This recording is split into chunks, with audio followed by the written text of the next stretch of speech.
last spot in the playoffs out of their group. We'll see how it goes down here in Kraków. Astralis versus FURIA, last chance in the groups. Let's get it on. Overpass. Defensive start for FURIA. They've got the dualies on K-Serato, plenty of utility, 2 smokes, flashbangs as well to handle any kind of a play. On the T side for Astralis as they begin attacking into things. P250 on Fuzi, P250 on Ryu as well. Kinder's going to be aggressive, listening for sound cues, just listening for a pace. With no footsteps, going to back off. So most of this defense aligned towards the B bomb site, as we can see on the minimap with Kinder just spotting for information. He'll back off and call teammates over. And a very standard default opening for Astralis on the pistol. Spread around the map, moving slow, making sure there's not going to be any pushes. Being very cautious of advanced position. So wanting these P250s to duel, we're going to see Ryu. This is kind of a deja vu to the pistol round they ran on Overpass yesterday, was giving Ryu this freedom to challenge up into the bomb site. And with the bomb still centralized, with control of the middle of the map, they can move around and go wherever they want based off what they see. Yeah, Ryu seeing the jumping play in the back of Dicebox. Can't do too much about it, though. Ballman's going to be shifting into a B finish at the moment on the back of Hooksy. It's got to feel weird for FURIA. You haven't really had any information at all throughout this round, and it's just been quiet. Well, luckily, K-Serato's in a position at short to pick up early info once that connector door opens. It's all down to the timing of Molodoy's smoke. If he can put that in place at the perfect moment, you might as well do it now. 35 seconds, and you've missed it. Yeah, missed a chance, and in fact, Jabbi will not miss anything. So K-Serato has to backtrack, his teammate's gone, so no support for him. K-Serato also taking heavy licks of damage, his teammate fallen gone, and just not a great defense here from FURIA whatsoever. Jabbi's got a 3K, starting strong here on Overpass. Yeah, I think that was a very ugly, little flaccid hold. I don't know why the logic of not just dropping that smoke at a certain point, 35 seconds left on the clock, just throw it down there and make that even weirder for them to have to execute through. Molodoy just gets dropped quick and overrun at that B bomb site. The silence on the map works.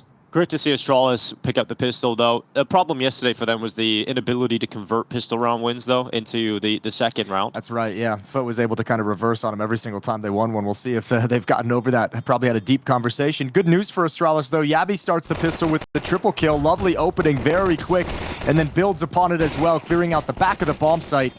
Good hot start for Jabbi, who was a force yesterday in their series. Another great point is Astralis need to make sure that they pick up some early rounds in this T side at buffer, because we were talking about how the T side can be a little bit weak on Overpass.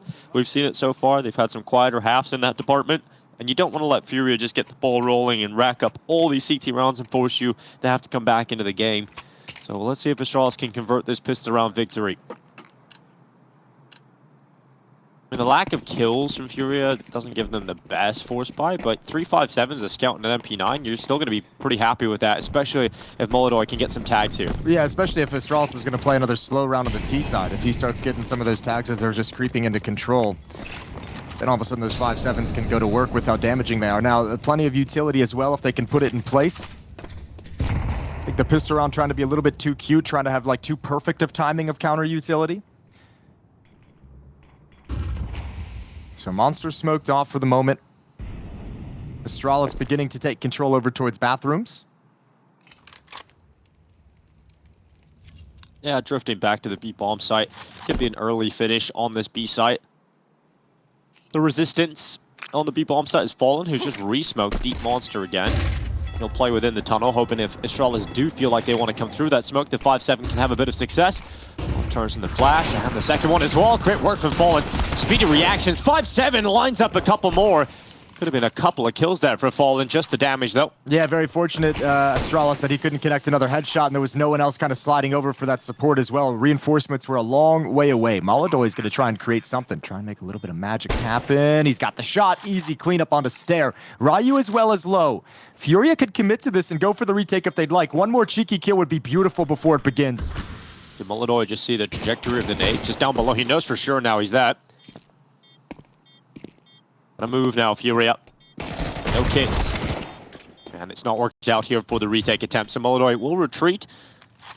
Making sure no one's hunting and chasing after him. Hoping he can grab another exit, but Astralis do convert the pistol round. It's 2 rounds in a row now on this T side. I'll tell you what, though. Now this FURIA is going to be starting out in a little bit of a whole economic advantage over to Astralis. We'll see how much of a lead they can build based off of this. And this entire, I mean, in a large context, FURIA is out here trying to avoid kind of the fate of some of the other teams in their position of just a disappointing group stage of IEM Kraków to start 2026. You know, you look at a team like Navi, who's going to be really disappointed that they got eliminated by FURIA as well. Paravision, after winning the trophy, a disappointing early exit at the hands of Astralis. Mongols, yeah, they made a roster change, but I think still would have liked to have gone a little bit further in the group stage. There's a slew of teams who are having disappointing starts to the year at IEM Kraków. Well. Yeah, FaZe getting eliminated earlier.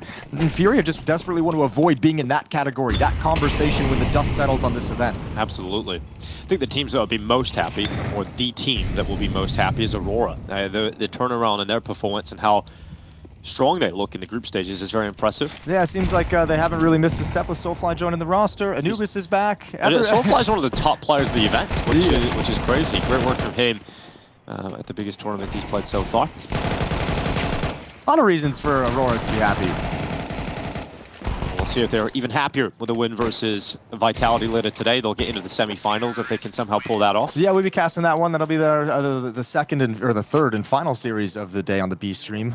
So we'll be taking you guys through that one. Semifinals or quarterfinals on the line, indeed.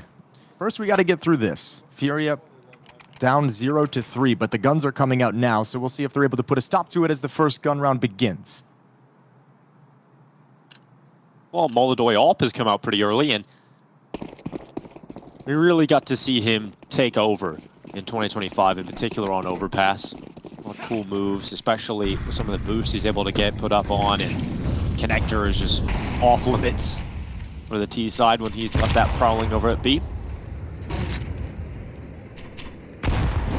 Fuzi's job, at least in this round, to think about the Connector, but he's left and repositioned as they're going B early. Now they know that Molodoi's ops here, and I wonder if that creates a little bit of panic here for Astralis. They're trying to get through and put the pressure on him, and they will! Jabbi again! Heavy impact on this B bomb site. 2 kills picked up, falling at Molodoi. Both gone. Kesrado can't piece it together, just a single frag, and that's Astralis just walking in. Yekindar can't do much on the flank at all, and FURIA's defense immediately falls apart. Yeah, I mean, that's a nice hit from Astralis. Beautifully done. A little bit of a smoke at the corner. Molodoi was very much isolated because of it.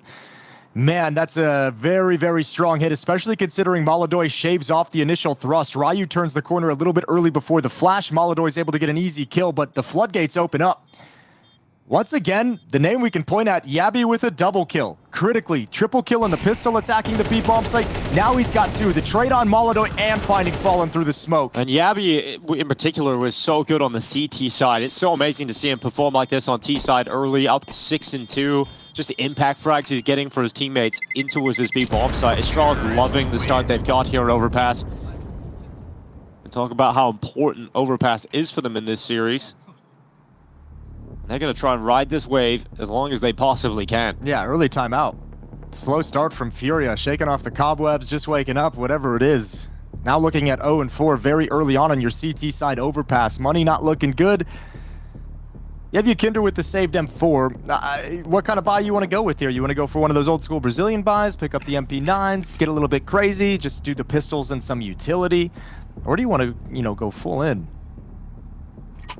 Upgrading to M4s and FAMAS at this point would be a little bit too much, so they'll sit back. Hooksy's really starting to make this B bomb site feel like a pain point for FURIA. Doing a really good job, just that initial default of clearing out, blue door, stairs, connector, that front of bathrooms, and then just being able to split into the B bomb site at will.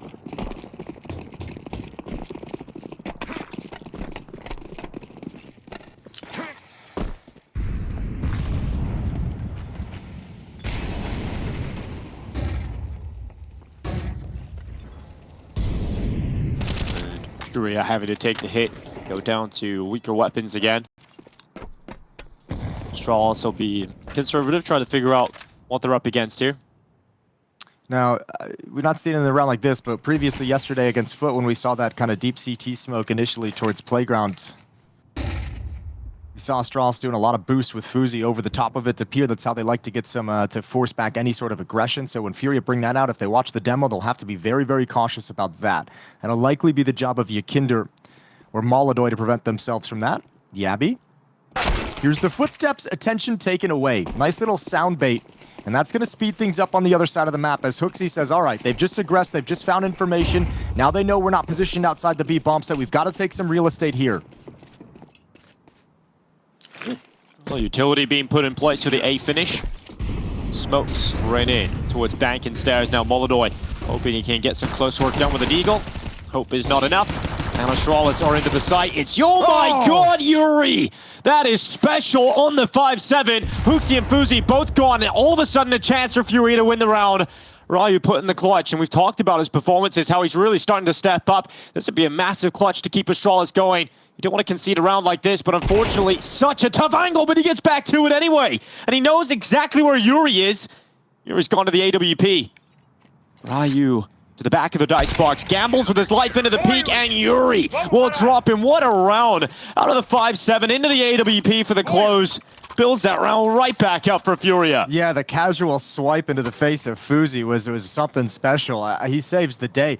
Communication seemed to be slow to get across to HooXi, though. I don't think he really heard or was able to click in, fighting two other players. HooXi did a great job getting multi-kills on the entry, but never really got the calms it feels that Yuri was making this play. Never reacted to it, but that third swipe. Dude, the 5-7 is just so god tier, isn't it? It really is. It's just so ridiculous, some of the rounds you can get with that thing. But smoke missed here for FURIA towards Monster. New Astralis look to try and punish that, and I think they've realized it, so they block it with utility. Well, I don't know if FURIA well, yeah, they do now. You're correct. There's the flash out. I'm surprised Astralis maybe didn't try and aggress upon it a little bit earlier, but now they will. They just delay it a beat, a stutter step, and they break in again. Jabbi with another early kill on the thrust. Yeah, very frustrating stuff here for FURIA, but once again, it is Yuri pulling it back.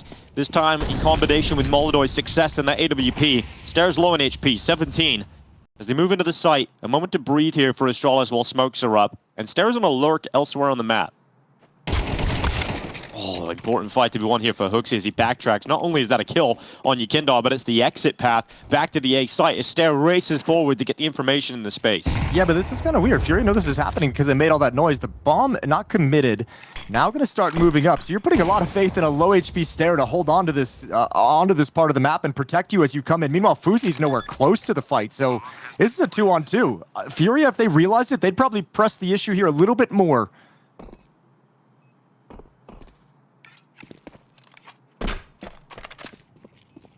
Almost like they called for a boost, called it off, made the noise, and then decided it's not worth going for. So now they just need to preserve these weapons, although Fuzi on this hunt, they might have heard that scope, Yuri, on the other side of the wall. Apparently not. Really impressive beginning to this game here for Astralis. Great calling from HooXi. Obviously helping out that he's got a lot of players that are feeling pretty hot right now. You know, Jabbi just stepping up, but it's not just Jabbi. You know, you look across the board, absolutely. Yeah, HooXi is impressive individually. Ryu's had some great rounds. Everyone's just having their moments at this point for Astralis. It feels so good. Be able to bring this level of intensity to the server right away for Astralis. Yeah, this is really impressive. Continuing some of the great calling, and you're also, again, we mentioned, it feels like there's just that opportunity where maybe a cold game, a flat game for FURIA, and Astralis has been playing well enough to take advantage of it. That's exactly what's happening here. 1 kill on K-Serrato, 1 kill on Fallen, 2 kills on Yukindar, who, as we mentioned, the highest rated player, is having a great crack on so far. And now a tag through the wall just to make matters worse. And you're not a big fan of that. Down to 30 HP.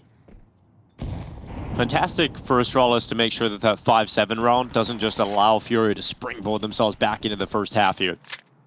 Suffocating them immediately.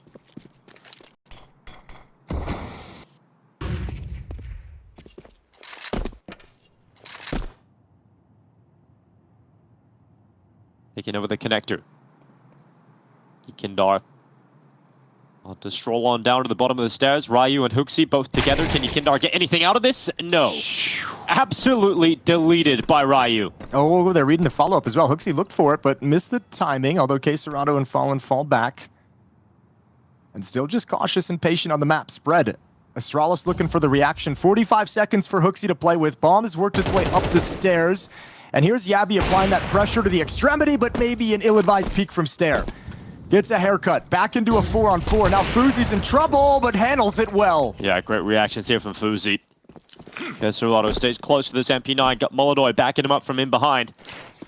Gonna try and block this bathroom attack here from Astralis. 20 seconds on the clock, being delayed by Molodoi's AWP, but Keserado's gone, and Molodoi, great reactions, under pressure, backs himself into the corner, and fights his way out. Finally removed by jabbi, but the time is the problem. He must commit to the plant soon, or just buy some time as he taps and tries to pull Fallen into the fight, but he won't go for it. Fallen runs him down on the second attempt, realizing jabbi had no choice but to commit to that plant. Fallen runs him down and collects the victory for FURIA. Yeah, the wily veteran scraps together the 1v1, but it's Molodoi who puts him in the position to win it. That's a great sequence with the AWP, and even keeps himself alive in that final fight to even get a crack at jabbi with one shot jumping.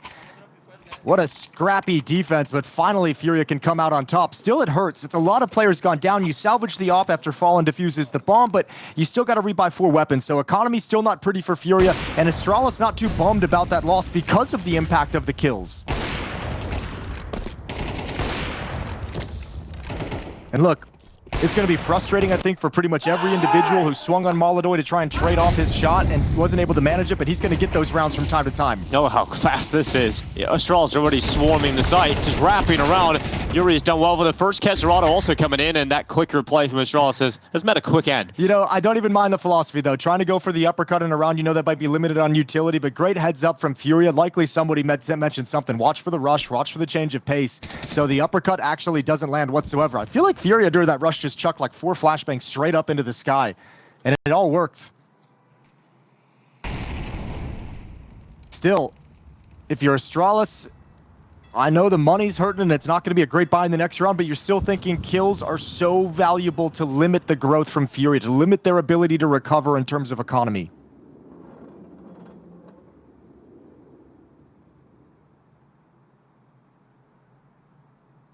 And you might just lose track of this position of jabbi as he crossed over. It's been quiet for so long, no movement, and now you can see they're getting pulled in. FUZI, outpatiences Yakinder, if that's a word.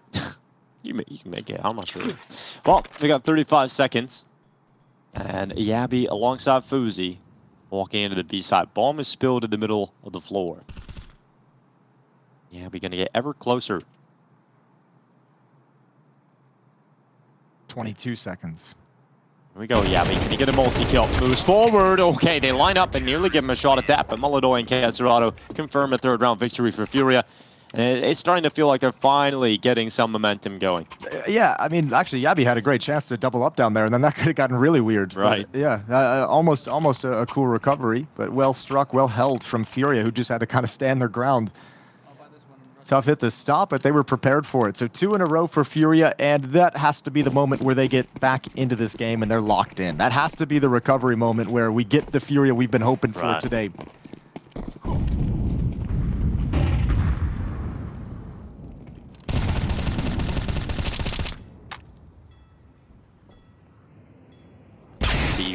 Oh, melted by Yakinder.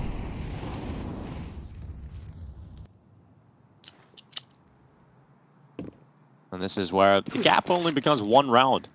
And it's felt like Astralis have been dominating them, but the fact that the gap can shrink this quickly, it's gotta feel pretty good, at least for FURIA. Hard to imagine Astralis was ever gonna like run up the scoreboard and just steamroll this team. Yeah, on the T side especially. Yeah, building momentum has been nice, and this is basically the kind of advantage you see when a T side wins the pistol, converts it. You know, this is you get those first 5 rounds of a buffer where you have kind of the advantage. Now FURIA can finally kind of set their feet, claw back into this. Not only a great time for them to reset in terms of the half and in terms of the map, but also in terms of their money with the flawless round, right? Grow that up where that's been a pain point for you. That's been something Hooksy's tried to exploit, an uppercut when you might be low on utility. Now you have all the bells and whistles. Now you got 5 smokes, 5 Molotovs, 4 kits. You can play post plants, you can play early rounds however you want.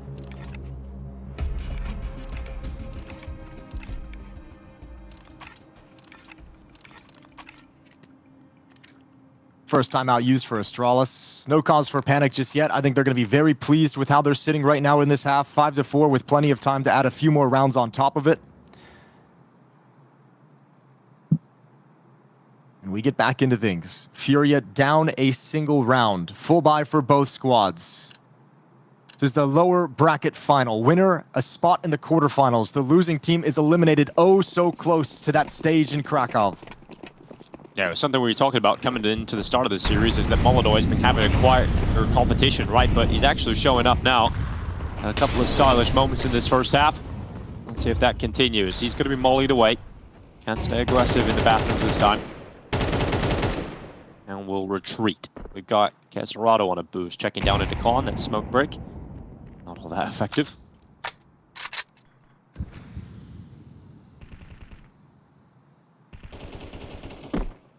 Oh, just comes off the angle as Astralis and a couple of players up the connector stairway.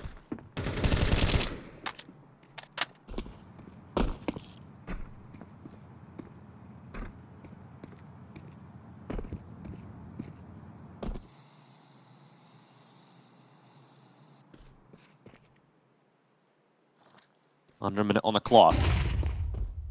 Astralis clearing out the bathrooms. Molodoi lying in wait. How many times have we seen a T side encroach upon the A site and Molodoi get a multi-kill starting from this kind of position? Well, Lurk Smoke is going to take away his vision, probably make him a little bit nervous. So you can see on the minimap, Yuri starting to cheat back, was playing graffiti, now going to hustle over and wrap around, because that smoke really makes them feel the potential of a hit, kind of encroaching onto the bomb site closer than they'd like. A lot of forces coming out towards long, split with 2, and you still see Jabbi harassing the B bomb site while all this goes on.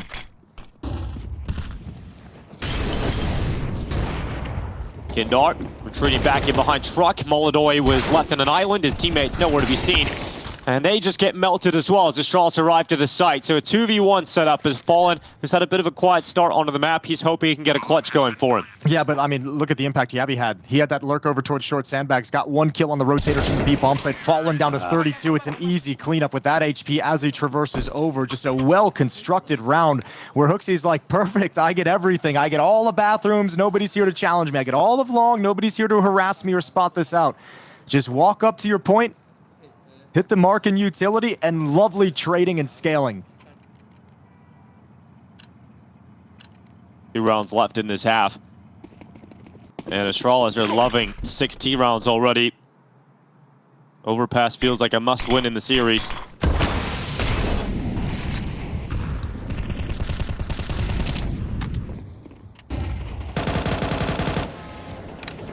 Find some pressure towards the B side of the map early enough. Shortly be approaching through water. Fallen, deeper smoke thrown out. Yeah, be looking to try and move to the side of that. Maybe if he just went a little bit too deep there with Fallen. He's going to watch that gap, aware that, yeah, he could might slide want in. to peek. Yeah, not super pleased. A little too much mustard on that hot dog, perhaps. It's still a very patient round thus far. I mean, even just on notice, because you know and you've seen in some of the film and the tape you've watched leading up into this match how proactive Jabbi has been in these parts, and you've already experienced in this map as well. Jabbi just kind of not only getting entries, but just harassing you as you try and rotate. So Fallen's going to have to be on notice throughout this entire round. Hooksy yet again, another piece of utility. This time Yakinder's playing in front of it, though. So he's at least going to keep the information for his team. But at the moment, Astralis and Hooksy calling basically the same structure of the last round. It's going to feel very similar to FURIA. The big difference is Yakinder having the information in front of the smoke, which allows them to keep 3 players at this B bomb site and the defense in the right spot. B finish for Astralis. Final 20 seconds. They'll try and get themselves a 7th round. Once again, pummeling this B bomb site. It is Jabbi who's been so good on these B entries time and time again, but this time gets nothing. Yuri and Caserato, a couple of frags here for the CT side, slowing down this Astralis attack, but the plant is coming in right now and will be committed to. Uzi taking damage, and it will be finished off as Yuri comes through. Hooksy sending a shot back. A 2v3 as Astralis trying to hunker down in the site. A nade would have taken Caserato out, but not landing in the right spot. And so it all falls to Fuzi to try and 1v3 this. He's all the way out short, but looking like it's going to be a 5th round here for FURIA. They know where Fuzi is, and Molodoi will take him down upon the re-peak. So a 5th round secured. Yeah, tough round. Yeah, I mean, yet again, you can see when Jabbi's not getting these openings at the B bomb site, the FURIA defense is able to hold strong. Passive behind the bomb site, swinging double over towards the ramp when Jabbi's making his move. There was a missed Molotov as well, which might have slowed the scaling in the entry attempt. It just bounced off a wall during the initial push. But yet again, another very tough hold at the B bomb site for FURIA. Defense stays strong. It's been cool though. I mean, outside of that little stretch where FURIA won 2 in a row, took money away from Astralis for 1 round. This has felt a lot of this half has been like Astralis applying a lot of pressure on this T side, which, as we mentioned, seemed to be a weakness at different points throughout this run. Yeah. Today it's cooking. Today it's looking great. You're going to be happy with 6 rounds already, but you have a chance of squeezing out a 7th as they go heavy towards B again. Yeah, FURIA's just been barely hanging on. They have to try and do it one more time. I don't even think that Astralis is going to care about this monster smoke. Yeah, Tech9's flying forward, blinded. Zerato will be successful on the first, but can't get the second. It's Stair with a great double up, and Astralis have the advantage as they move into the site. Oh, low HP on Stair, though. Wants to stay a little bit behind that pillar. Nade comes in. He hasn't moved just yet. There's all the counter utility. Stair just holding strong with that low HP. Smokes in place is going to allow Hooksy to move into the bomb site, but equally going to allow Yakinder to scale up behind it close. He is going to slip forward, isn't he? Right on top of the default boxes. Plant is in. It's going to be a 3v4 retake here and make it a 3v3. Great shot from Yakinder. That's exactly what he was hoping for. Waited for the sound cue. As soon as he heard Hooksy leaving the bomb site, he struck. Oh my god, nice shot from Molodoi. Sees a pixel and seizes his chance. It's Fuzi gone. And now we've got Jabbi and Stair. And Stair is so low in HP. He's stuck at the pillar. Jabbi is behind the smoke and short. There's a good kill from Stair as he looks out to the left side on Molodoi. Going back and barrels fight is there as well. That is Stair with a 4K. Is it enough to close it out? Can Jabbi shut down Yakinder? Time ticking on the fuse, and Yakinder, he's got to get to it right now, and the time is gone. It's not on his side, and Astralis will edge out a 7th T round here on Overpass. It's a must-win in this series, and Astralis lead the way.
Welcome back to the Intel Extreme Masters Kraków.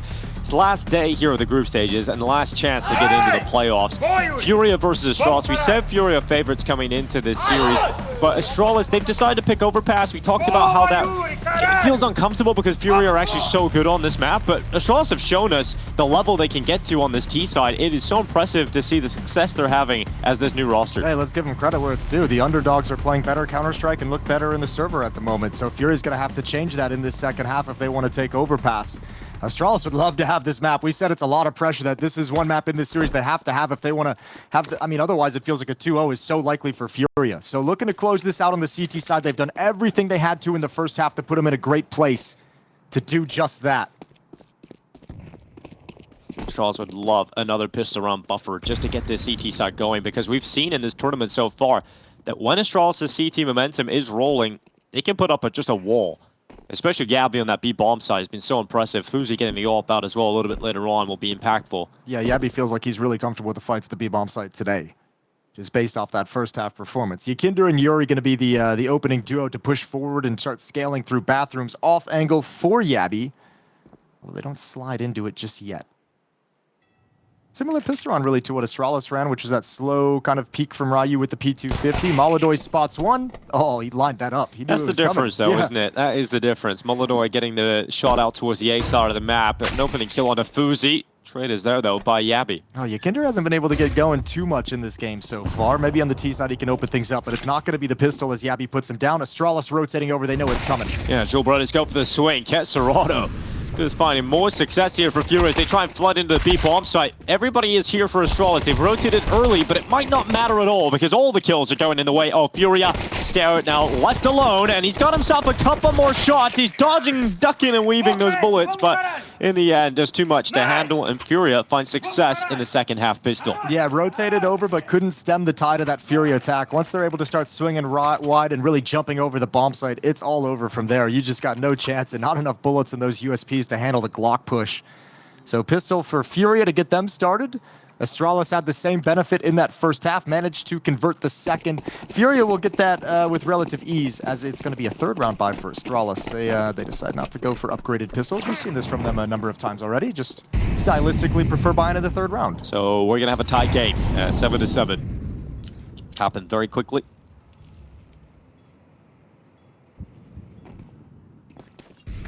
Well, maybe not.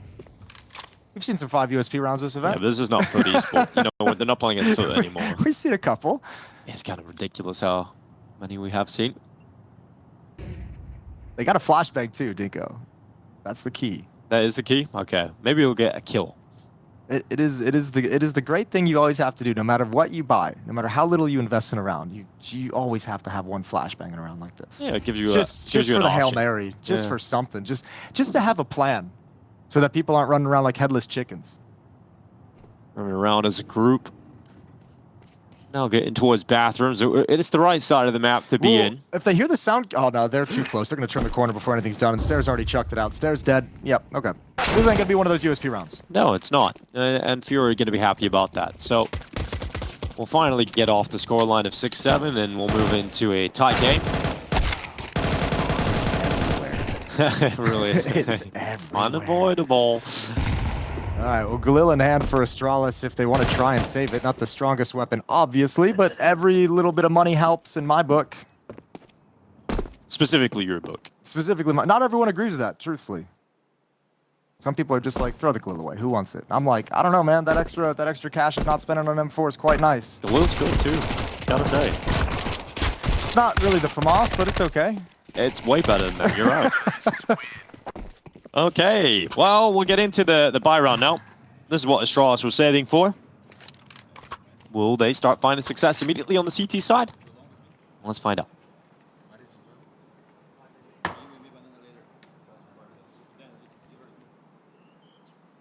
Hop in the hands of FUZI to open things up. That'll be nice to get them started as quickly as possible.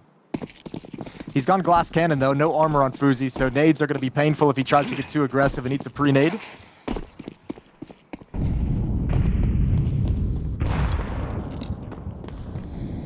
Four-player start on defense for Astralis at the B bomb site. getting caught off by rushes this early on in the half. Furia and Fallen going to slowly work their way, going to pass blue door, broken open as well.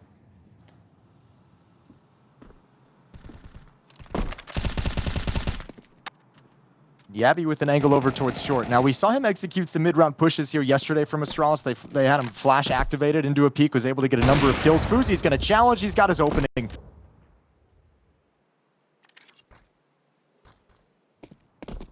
Fuzi's going back again. It's not going to dissuade Furia from the A-bomb side either. Nope, but they're still going to have to try and get around Fuzi, who is going deeper and deeper into this peak. Let's see if Fuzi can get another one. Missed shot.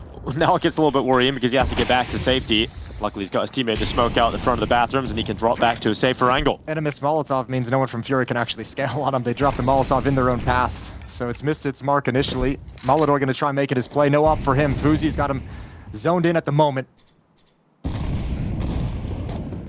Molotov marching up through long. He's going to clear the corner. Yes, he will, but it doesn't matter because Stare actually just stepped down and he got himself a second frag out of it. Jabbi and Hooksy put up the wall, and Astralis don't lose a single player. Yeah, Molotov saw the barrel of the M4 as he scaled, but he didn't expect the swing. Really well struck from Stare, who's had a couple of very nice rounds in this game, and obviously the transition over, fighting the second player in the Molotov. I think that was an Astralis defensive Molotov, and it probably disjointed and messed up with the timing for someone to trade Molotov's swing out towards long. This is how it opened up. Fuzi with that initial kill. As you can see, Fallen's clear into the right, running into the Molotov, and can't turn in time to handle Stare. Second time out from Furia. You know, Furia's had some stretches where they've looked good and they've had a couple rounds strung together, and it looks like they're getting things going, but Astralis has done a very good job of always staying on top of them, never letting that extend to anything they can't handle, never letting that momentum build up into any critical mass. They're able to slow them down and just maintain this lead. They've eked it back out again, once again nursing that one round. Yeah, they're going to extend it as well. I mean, look at the situation over here for Furia. There's not much money to speak of whatsoever. I mean, Furia really have not come into Kraków playing a very high level compared to what they're used to, right? This is definitely seen a dip in form. They still get to the last day of the group stages, but it's a very worrying start into the map, isn't it? Yeah, you've at least got Molotov activated, where we kind of touched on this was a more quiet event out of him that we saw him sitting down at just statistically at a 1.05 rating. So you got him performing back well again. Just not everyone having the impact that you need in different moments. And Astralis, again, just playing a very good game as the underdog, I think is the big credit you got to give. Yeah, I think the strength that we were talking about last year for Furia was the fact that, yeah, you've got Molotov, Yekindar, and Keserado all playing well. Right now, you're getting either Yekindar playing really well, and with Keserado just a little bit behind, or now you're getting Molotov with Keserado quiet. You're not getting everybody online right now for Furia. Fuzi handling business with the USP eventually going down. He was just caught in the open, and Keserado peppers him with Glock bullets, but really the only chance is if Stare was to re-peek into the open to get a follow-up kill. That just isn't going to happen on 1 HP. Yeah, and I agree with everything about Furia. I think you're spot on. I think it's just I just want to. I think I'm so impressed with Astralis right now that my brain's focused more on how well they're playing than like thinking this is a disappointing showing from Furia. Because I think, you know, when you have Hooksy had such a great start, and obviously in the fragging department as the game has gone on, he's remained a little bit quiet. But phenomenal calling on the T side. CT side seem well prepared. Fuzi's having impact with the op. Jabbi's been a beast. So you're getting a lot of pieces of this Astralis team working exactly the way they're supposed to as well.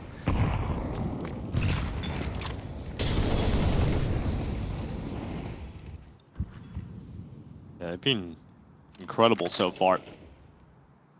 Look at this for Furia. Still, you come into a buy round and you still got 2 Tech 9s, 2 AKs, and a Galil. I know, it's ugly, isn't it? It's just getting better and better here for Astralis.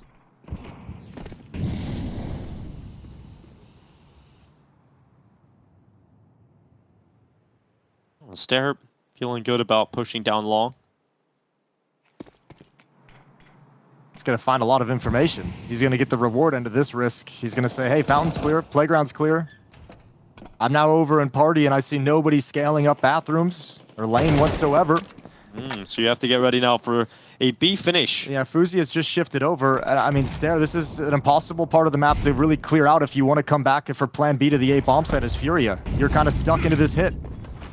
Committing into the B site. First layer of defense successful. Jikindo and Kesrado gone. Okay. Big ol' shutdown. And now we've got Yuri and Molodoi left alone. Yuri 12 HP. There's nothing FURIA can do here. It's another round comfortably falling in favor of Astralis. Flashbang is perfect to take the defense off the angle, but the counter HE grenade at the corner is even better. Just drops at the feet and lines up an easy double on shell shock players that cannot possibly react.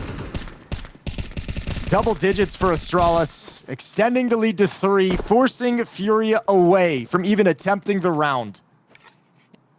Counter-terrorists win.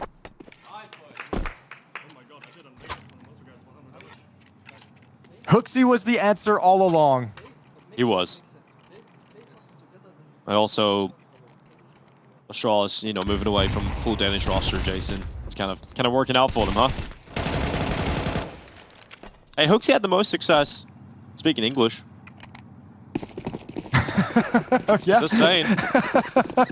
G2. That's where we're going to go with it. Yeah. That's what it is, you know? Yeah. All right. International team for HooXi. Perfect. All right, well, short Molotov was extinguished. Kesrado and Jikindo eat tons of damage from an HE grenade. And once again, a Molotov coming in. They wanted to execute a fast. It feels like they want to challenge us a little bit. Just have Kesrado and Jikindo see if he can grab you a kill. But here's Astralis setting up this play yet again from jabbi. One for one. Yeah, just the 1-for-1 this time. Kesrado, an important trade early doors here for FURIA. You're going to have a couple of plays up through short now. HooXi just peeking from the side of the pillar in the middle of the site, making sure he's got short control. I like it, though. It's a good play. 1-for-1 for jabbi. Sure, he goes down, but you got a little bit of information because you kind of slid the defense over in reaction to that information. And now that you feel them shifting away and the pressure subsiding, you go for an aggressive push for all the information you could have. So Stair needs to hustle back to the A bomb site because Fuzi's on his own, and with an AWP, he has to play behind the smokes. That's a good block to give him a chance to just grab one quick kill. Under a minute on the clock, and look at the position of Fuzi. Side of the smoke, peels away of Kesrado and goes forward. Another one from Fuzi. That is what we're talking about. HooXi coming in with Rio at the end, and they're able to shut them down. Nice all cleanup there from Astralis. Look at the way the proactivity comes together. Information off jabbi's play, then you execute the follow-up push through Monster, and you double it up when you have a sense of what's happening on the map and what that part of the map looks like. And then they get a fast flank as Fuzi is stalling out this hit by killing the first player, killing the first space taker, and then grabbing the second one, and then it tees up the last two players for that flank earlier. That's a beautiful, comprehensive defensive round from Astralis.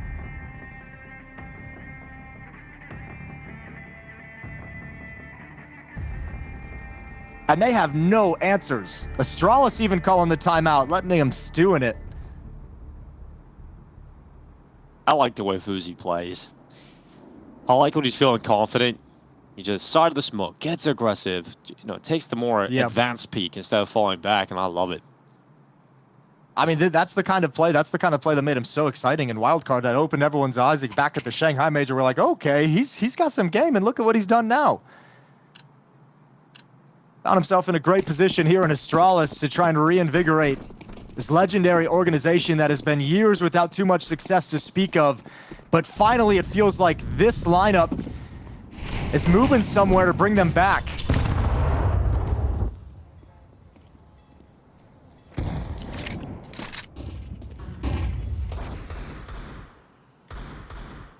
You know, we thought Overpass could be a real challenge for Astralis, but so far, they haven't allowed FURIA into the game.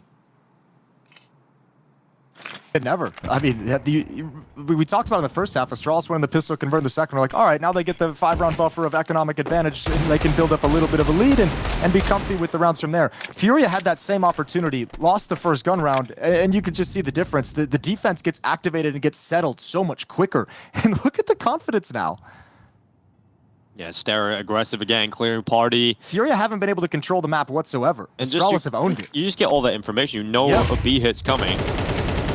Spam comes down. They're actually through short. They've actually made it in, but it doesn't matter. HooXi again with a double kill. The rest of his teammates stepping up alongside of him. And HooXi's individual skills really rising as well. Yeah, playing a very good game individually on top of the excellent calling. This is one thing we noticed in their initial match here in Stage 2 against Paravision. It was just like, wow, the game plan that HooXi brought into this He seems very comfortable up. I mean, that was Overpass as well. So we're seeing, and remember, the way we positioned this at the start of it too was like, okay, well, Astralis is like their best map is a very good map for FURIA here on Overpass. So it kind of sucks you have to go into the Lion's Den and challenge a very strong team on the map. But man, look at the confidence it's going to give you moving forward. They're wearing the Lion skin right now. Hooks is walking around with that. And the beautiful thing is it's going to establish this as a map in your pool for the future series that you're going to be playing. Now people have to respect the Overpass as well. Really impressive what Hooksy's been able to do with this Astralis roster so quickly. Okay, Serato to grab the opening frag. At least FURIA have the advantage, but can Astralis convert a 4v5 into a map victory? A 3v5 now as Molodor is followed up. Stair gets spotted as well, so now his life is not going to be long. Okay, well that's a sloppy round that just kind of falls apart. Spam down through smoke, Ryu, and then obviously just crumbling. The Alpha Molodor, Stair getting spotted before he's ready for the fight. So we'll write this one off if we're Astralis, but you don't want to give too many more of these. You don't want to give the easy rounds as FURIA try and execute this 5-round comeback. 4 when all is said and done here in round 20.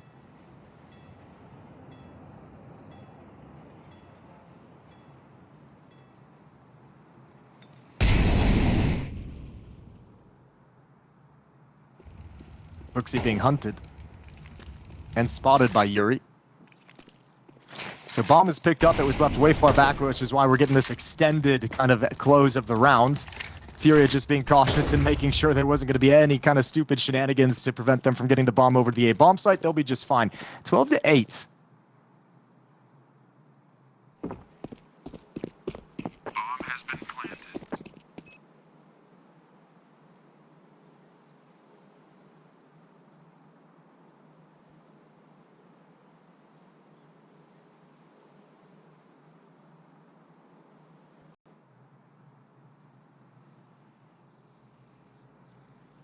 Well, Hooksy just hanging out.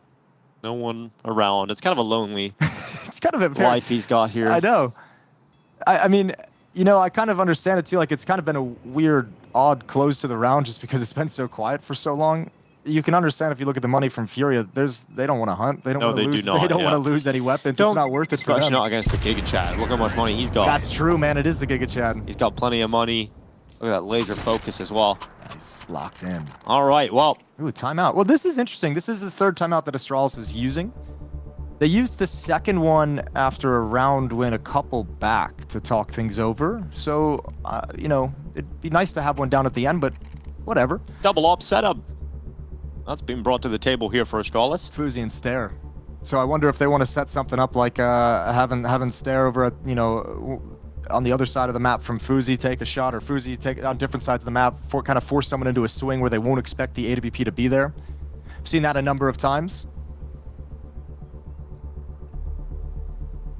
See where these guys set it up. Now, it's an expensive strategy to switch into, but thankfully, off this 5-round streak that Astralis has had, they all got so rich. I mean, Hooksy had like 14K before they bought into this round, so plenty of money to sustain the double op, even being left over after the fact. Yeah, well, let's see if this is the winning recipe for Astralis to close this one out 13-8. Astralis' map pick coming into this elimination game. Looking like they can handle business very comfortably versus FURIA. Fuzi using that boost against FURIA. Stair's got his op out towards long as well. However, nobody from FURIA was nearby to take the initial swing. Kinder's moving in that direction now, so that reaction didn't come as fast as Astralis probably would have liked. So I'm not going to say Stair is now stuck using the weapon, but, you know, it's no longer the kind of initial fight he wanted. Well, we've seen this play work out for a couple of teams on the CT side of Overpass, where the AWP brings out a B. Then you see the long peek, and oh, the timing on that unscope from Stair, man. I think he even swore just as that swing came in. Yeah, we've seen Paravision running that earlier in the competition. The great effect. Bummer for Stair. Opportunity was there. But, you know, it's interesting it came that late because they're obviously looking for the reaction to be a little bit faster. There was plenty of time for Fuzi to actually shift back towards long. Maybe not in that exact position. All right, so now you got to work this defense with 2 AWPs. Stair still has his. Fuzi is over at the B bomb site, so different sides of the map. But you got to go up against one of the best offers in the world now, Stair. Good luck. Ooh, he actually comes out on top. Yep, and Nate goes in as well. Molodoi taking more damage, and Stair shows him how it's done. Hunts him down, gets the kill, and Astralis looking to close things out, but then Stair was kind of huffing his own gas a little bit too much and moved a little bit too far forward. So he's out of there.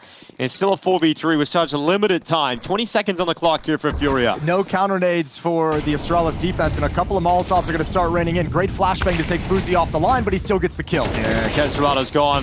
FUZI and Hooksy combining together, and now just falling. It's at a tough individual map here. He's at down and out, and it will be Astralis to draw first blood. Overpass goes their way. We thought it would be a challenge. We thought it would certainly be harder than this, but Astralis show us a strong T side and a beautiful CT finish to round out a comfortable win on Overpass. Yeah, I can't say enough about how good Astralis looked in that. I love the calling from Hooksy, a well-constructed T side, and then yet again, seems to be a trend coming into Overpass. Mirage underway. We're going to see FURIA start on the T side and Astralis on the CT side of Mirage here. Smoke going to be got towards connector and window straight away.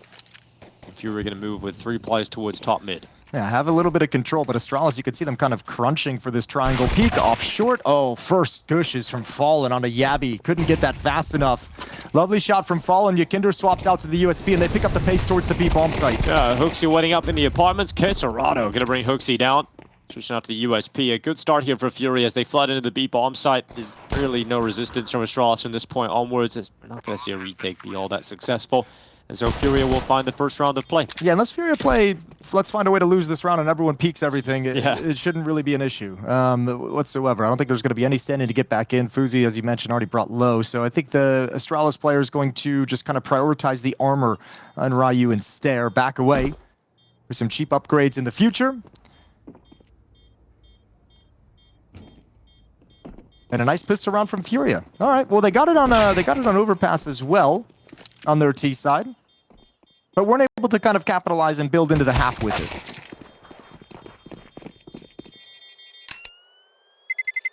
And only Ryu stays alive with the dual Berettas and the Kevlar all the way back at T-spawn. Gonna start come out swinging here if you're FURIA. Conversation about bringing some energy to the server, knowing they've got Astralis on a map they're not hugely comfortable on. There's that third and final map of Nuke will be very exciting. And both teams will give us a good showing there. That should be a 2-0 lead here for FURIA. Astralis with no investment outside of the, well, you just have the save from Ryu, who's gone into a helmet. That's it. Everybody on FURIA electing in 4 rifles. Yeah, just being very patient with it. Looking for any kind of a play from the CT side, any kind of a push, not going to happen. So Astralis wanted to let kind of FURIA just have the map. Going to be an easy one to get up 2-0. I don't know. We'll see how good of a start this can be. Molodoi, Fallen, Keserado with kills in the pistol. We're looking for them to come alive. Yakinder was someone who I feel like we talked about him at the start of the series was the best player for FURIA.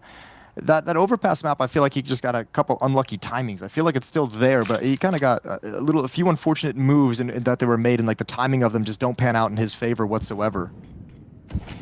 But a force like him on Mirage, especially if he can start, controlling towards Khan and just being a nuisance in the middle of the map from the T side, Yakinder can have a huge impact on this map.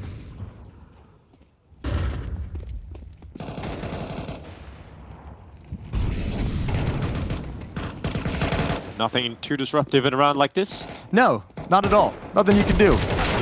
Well, winner advances into the quarterfinals, loser eliminated. That's the status of this game. And, when you're looking at Astralis getting into form quickly enough to be challenging for a spot in the playoffs at the Intel Extreme Masters Kraków, like, it's really impressive that they've got to this point so quickly. It happened fast, right? And whenever this kind of turn comes, it's always fun to see, and it always feels like there's a great indication. But remember, too, there's the other aspect of this is the first time for a lot of these teams going up against this Astralis, right? Like, it's one thing to watch the film, watch the tape, and watch the demo, and then a completely other thing to actually experience the timings inside the server and the kind of styles and decisions that the players make within this lineup. So, yeah, there's an adjustment period period for the opposition as well. And then comes the question of, this is great from Astralis, but we've seen this like little short-term early honeymoon bump in the past with the previous lineup that had Device in it as well when Hooksy joined. Right, went to the final of Astana, Yeah, then so then it's Fisher. Is this the team that can actually take that bump and actually carry it and then just make that the default level we play at? Oh, we'll have to find out. I think the exciting part is there's a lot of upside to the new players as well, a lot of room for development. Hooksy, he's gone ahead and got himself the opening kill here in Kesserado. Yuri answering it immediately, and in fact, the Molotov actually catches Hooksy a little bit later on. So Yuri's got 2 kills out of that, and that's going to put FURIA into the player advantage. Yeah, not the kind of trade that Astralis was looking for in the position. It's also going to keep Stare firmly placed over towards the B bomb site. So in a 3 versus 4, they're going to have to take a risk somewhere. I think what you'll most likely see is Stare shift towards short. You have 2 players playing con right now from the A bomb site, so you just have this kind of centralized risk that can react to the extremities pretty quickly. And most of Furia's forces attacking towards the B bomb site. Bomb will be recovered, in fact, vacating mid entirely, away from this stack. Can Astralis read it? At what point do they make a move to get information?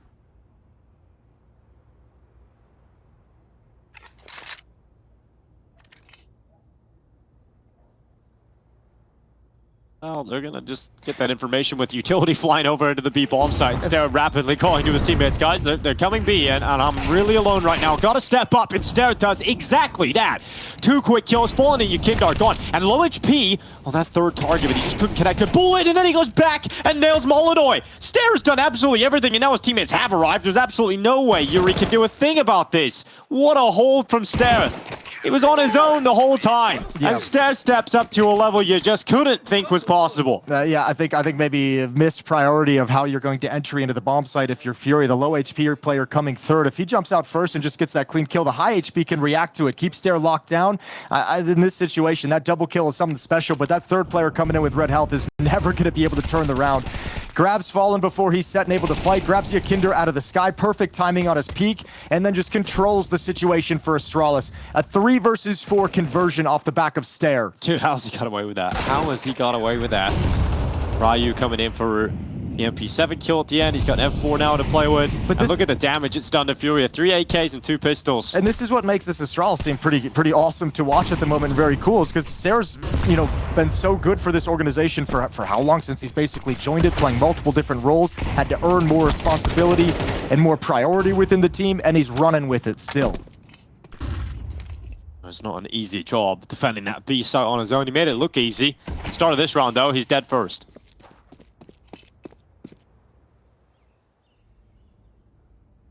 That's all right. You get 1. After the round you had, you're fine. Yeah, you're all right. We'll let you have that.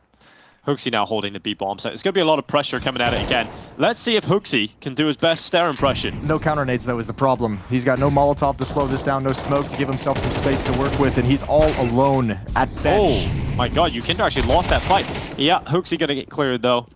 A single kill from that B bomb site defense. And now the round feels very difficult here for Astralis. Even though you're up against 2 pistols, 3 rifles, Furia stay committed to that B bomb site. I like this, though. Fallen sensing a weakness at that B bomb site and calling themselves back to it. We're like, okay, I know we got destroyed that round, but we still felt like we have the ability to take that over. So it goes back. This time it works out perfectly. And perhaps you even have more confidence knowing that you've killed Stare at the start of the round. Yeah, and for Fallen as well, it gives you something to call with moving into the future. Now you've actually sort of established that you can take that B bomb site. That's going to be something that Astralis is nervous about moving into the future.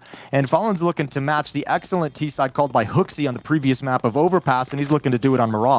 Got his team out to a good start, up 3-1. Hasn't completely obliterated the economy of Astralis' defense, but it's going to start being, they're going to start having to scrape a few things together, start missing a few things here or there.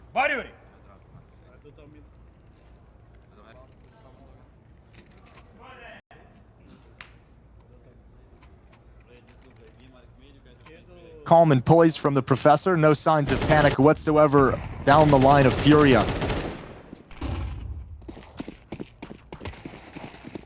All buy is back here for Astralis. No issues in terms of getting all the rifles out. Gonna be missing next round, though. If they lose this round. Yeah, that's an important qualifier. Fallen switching things up as well. Bomb is dropped right outside the A ramp. Still going through standard basic mid control. Yakinder's still with his presence there, showing that they want to take it. Everything looking pretty standard with how every round has played out so far. But the finishing move is going to be different. So Yakinder just has to protect his position behind these boxes. He's going to be a distraction later to throw some mid-round utility to take some attention towards middle. There it is for the window. There it is for Top Con coming in. And they want to suck this Astralis defense towards mid.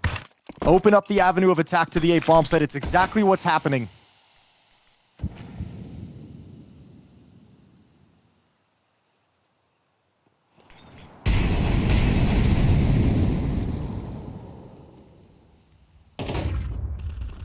Stare clearing top middle. No one home because FURIA gonna go for a full commitment to A with alert of Fallen elsewhere on the map. And Fuzi all the way back at CT. Has just spotted that Palace push out from Yuri. Stare getting the flank going quite quickly here. 30 seconds on that clock as the bomb still yet to go down.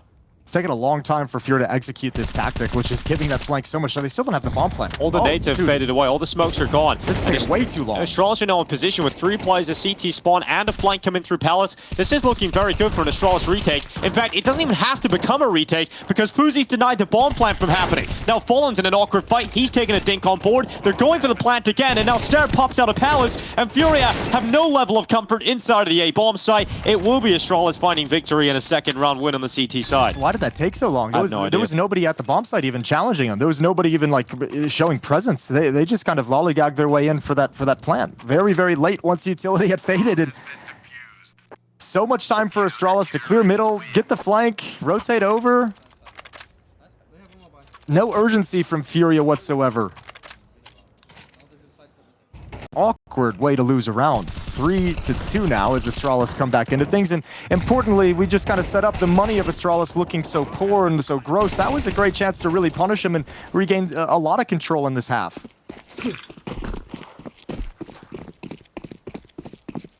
Oh, FURIA is still able to play with all rifles. 2 of them may be a Galil, but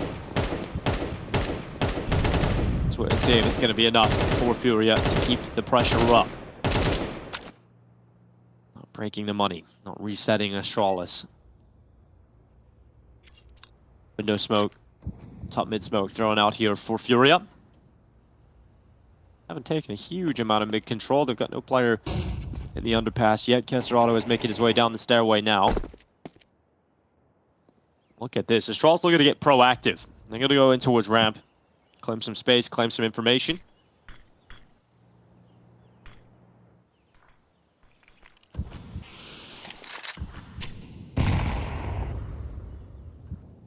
Bomb is slowly but surely making its way towards that A site. Still being very quiet. Stare looking for a bit of information, shooting open the smoke. Still no indication yet where FURIA is going to attack. Lining up behind the smoke in Con. 3 players, they want to burst through. Fuzi's going to have a tough task. They control A ramp aggressively and deep. That means a fight for Yuri is going to be important. Kesserado, he's gone down. Yuri just stepped up, but jabbi in a strong position makes the most out of his limited bullets. That is beautiful stuff from jabbi. So composed under pressure and walks away with 3. Astralis just walking over FURIA right now in this defense. I mean, the multi-kill ability of the Astralis players right now, that's so impressive from jabbi with that smaller magazine, just being so economic with the bullets. Gets some help with no one clearing a ramp on that step. Couldn't see who that was, but nobody checked this corner whatsoever. Attention was being taken away, trying to get into it to help the portion of the attack coming from Khan, but jabbi just gets free reign to line up a triple. Oh, you can prowling with the Deagle now at the ramp. It's really the only weapon worth talking about in this round for FURIA. And actually, I think that sold what FURIA want to do. Ryu and Stare were crossing over to Khan to be aggressive towards middle. Ryu spotted the stance of Yakinder and then kind of hesitated and said, okay, well, it looks like they sort of want to challenge at ramp, so they're going to stick around and be a little bit more cautious about this A bomb site. Now playing retake back at Ticket. Good position to be in. No utility for FURIA, so this is kind of a step forward, sort of run to your death unless Yakinder's Deagle gives you something special. Yeah, just keeping the distance between them and FURIA or Astralis. They got the range, they got the advantages. There's no utility coming to block their view path either, so they can hold that long-range fight and take all the advantages on their side. Stare, clean stuff with the first 3. Fallen, how has he got away with a second Glock kill? Nice little flick out to Ryu as well, and a bomb plant being secured because of that. Can they actually pull anything off here? You know, Yakinder is gone, and Fallen, you've already got 2 kills in the Glock, so we're not asking too much more from you. Dink as well might have even got a 3rd kill out of the Glock. Bomb plant, 2 kills. kind of one of the best case scenarios you could have got out of that round. Yeah, it could have been better for Astralis, but no reason to be too upset with how that turned out. 2 deaths is unfortunate, and so is the bomb plant, but you take the win, you're going to be fine with it. FURIA very happy with how that all turned out. Extra money for the plant, so get to go back into the gun rounds. And despite the fact the last 2 rounds have looked a little bit flat from FURIA, there's still plenty of time for them in this half. It's going to be 4-3 in the favor of Astralis. AK-47's back in the hands of FURIA.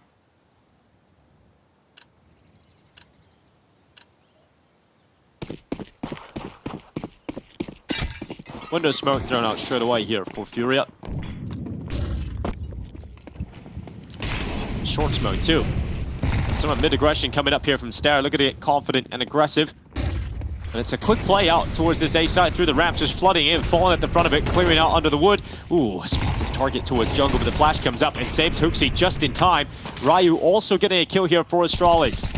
Single kill on the defensive players. It's Jabbi gone. That bomb plant going to be secured here on default. Hustling to reposition is the defense as well, right? Astralis just showed 2 people fighting from jungle, getting a couple of kills. Now they all reconvene over to take over CT stairs with some utility. Ryu sets up the flashbang. They want to turn the corner. It's Yuri as the initial defender, and behind him is Fallen. Yeah, Stair now stepping into the fight. Fallen very low in HP, 7 health to his name. Yuri gone, and really does become difficult to see a world in which FURIA are going to pull this off. K-Serato's nade could do work over towards Ticket. Yeah, Fallen's out of there though. That's Ryu out of that, and so Yukindar now 1v3, sitting just outside of the ramp. They're going to swing him, peek him, and Fuzi comes out on top of the duel. Astralis on the retake, up to 5-3. Okay, looking really good on the retake, and again, the proactivity of the quick calls. That he's got it, he's got it, he's got it. Oh my god, that is damn close. Squeaky bum time on the defuse.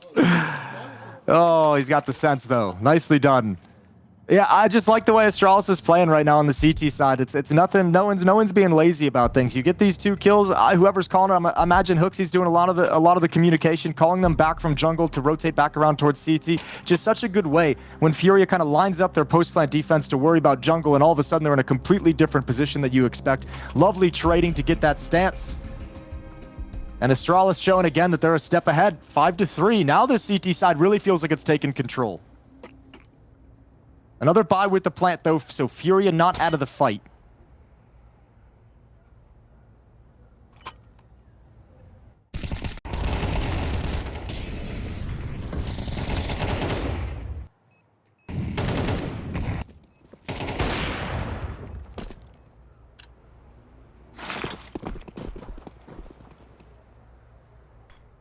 Well, Molodoy is keeping some money in the bank out of this force buy. 1,500 behind him.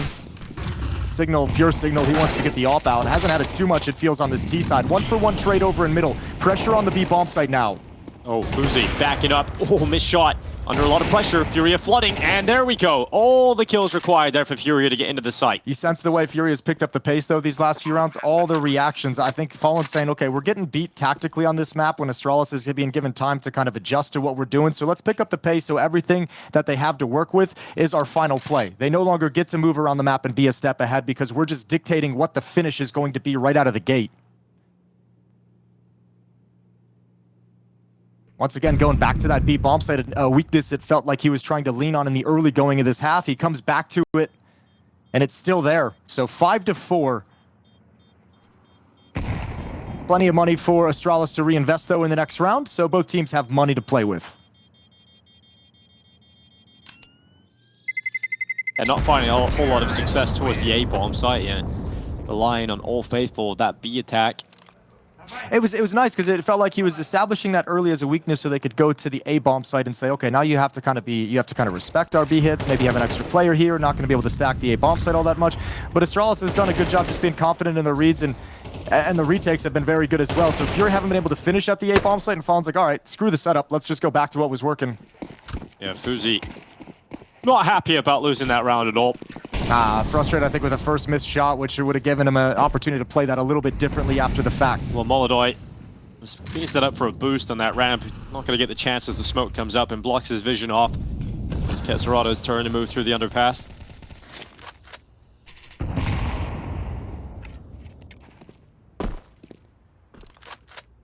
Okay, so FURIA are going back to A. So let's see if it works out this time. A lurk of Ketserato over at B. Contact play again through ramp. And if you go contact, you're not going to want to drop a molly. So not contact, they chuck the utility. Ryu, though? Oh, good clear. Wrecked. Look at that pathing. Really solid there from Yukindar. Ryu going to be taken down. And now Yukindar moving towards his next target, towards CT spawn. Missed shot again from Fuzi. More frustration there, I'm sure. And that is FURIA finding more and more success. Back-to-back rounds with convincing victories. Yeah, that'll be a warranted death slam after 2 rounds where you have a shot where you probably feel like that could have changed the nature of things. Oh, maybe this one was particularly too far gone. Stera just doing his best to maybe grab a kill and give himself some safety to try and survive, but he's boxed in. 1 kill is his, out of bullets. Good dink from the USP. And that was an important gun to keep alive if Astralis wanted to fight back in the next round, because now the money's going to be a true issue. Yeah, something that worries me about Astralis on this map is the fact that they haven't got a huge amount of rounds on the CT side. So moving to that T side, that's where we're going to have to do the brunt of their heavy lifting, and we just haven't seen enough to believe that's possible. So FURIA getting into a strong position now to really make us think about Nuke. Yeah, just for some context there, yesterday against Foot in the series that Astralis won, they lost the map of Mirage in that best-of-3 to Foot, and they only got 1 round on their T side. So not having a buffer makes you a little bit concerned if we see another T side come in a little lost and flat and not having impact, that this could just be a quick second half. So yeah, it's a bummer, because I think if you're Astralis, you have to come into this and say, okay, we have to get as many rounds as possible on the CT side. You're going to force up here. Op is picked up by Fuzi, although that hasn't been having great impact in the last few times we've seen it.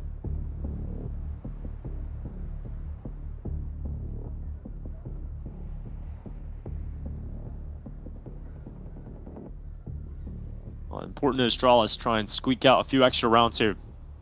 Fuzi's able to keep the AWP. They've got a good amount of utility. Obviously, some weaknesses. SMG's having to come out across the board. But now I'm interested, because Fallen's created the mentality of you can be successful in the A bomb site and B now. Where does he take this fight? Oh, smoke's going out into middle. And it's not going to be a direct hit like we've seen in the last couple of rounds here. More of a default spread from FURIA. Well, some of those have been reactions as well, so a lot of it dictates too. Like, you know, when FURIA sees Astralis pushing mid, they're like, okay, well, they've got 2 to 3 players of resources in middle, so let's hit that A-bomb site quick. So this round in a spread default, not really the chance to spring off those protocols whatsoever.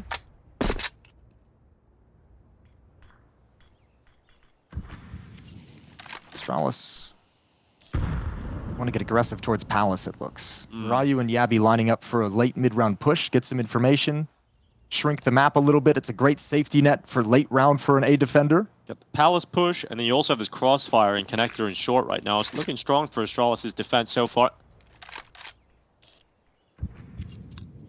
Although that connector crossfire is now broken up as Fuzi decides to backtrack into the side, they'll continue to allow Ryu to push forward. Yeah, it's delay tactics now that Ryu's gotten to this position, so that he has time to either wrap around through middle or clear out a ramp. A decision that he's going to have to make. Flashbang in through the con smoke. Stairs about to get the fight, and he's won it against Fallen. He gets back around that corner, not without damage. He actually went back in for a second peek, and Yukindar had the bomb. He leaps towards him. Bomb spills to the floor, and Molodoi has to fight for control of it again. And he did hit that shot, just not enough damage as it clipped through the side of the wall, so Jabbi keeps his health. Hooksy does a good job on this B bomb set with that MP9, and Kesarado ravages Ryu. So we've now got a 3v2. Bomb now picked up, and Molodoi racing back to the A site with Kesarado's kill on Jabbi. They're running into the bomb site, and Fuzi's trying to race back to get there in time. Oh, he's there. Molodoi's gonna walk into it. Good kill, easy kill, and now he can press the bomb planter. Kesarado, he's gotta go for the fight. Round's done. Either way, Fuzi ends it. Yeah, sticky hands there, got stuck in the bomb, looked like he wanted to pull the rifle out a little bit quicker, threw him off slightly, and Fuzi, that's the aggressive moves we were talking about. We brought this up on Overpass, the fact that instead of taking that kill and then staying passive, he runs in, he tries to pressure the bomb planter straight away. I think it helps too. I think Molodoi in that situation thinks he's beat the timing of Fuzi and wants to kind of step forward to make sure he's got protection. Interesting note as well, in that 2-on-2, one player from Astralis wanted to go short to kind of defend against that and try and catch them in transition, but against the AWP, he thought maybe it's too much of a risk with Molodoi being posted up. Astralis have the lead now, 6-5 up. Could be a 7-5 half for the CT side. We talked about the weaknesses on T side. An extra round to play with would be massive for Astralis. And now you do want to kind of line up over in middle. You could see 3 players, 1 con, 1 short, 1 window, ready to react to any presence in middle from FURIA, any aggression whatsoever.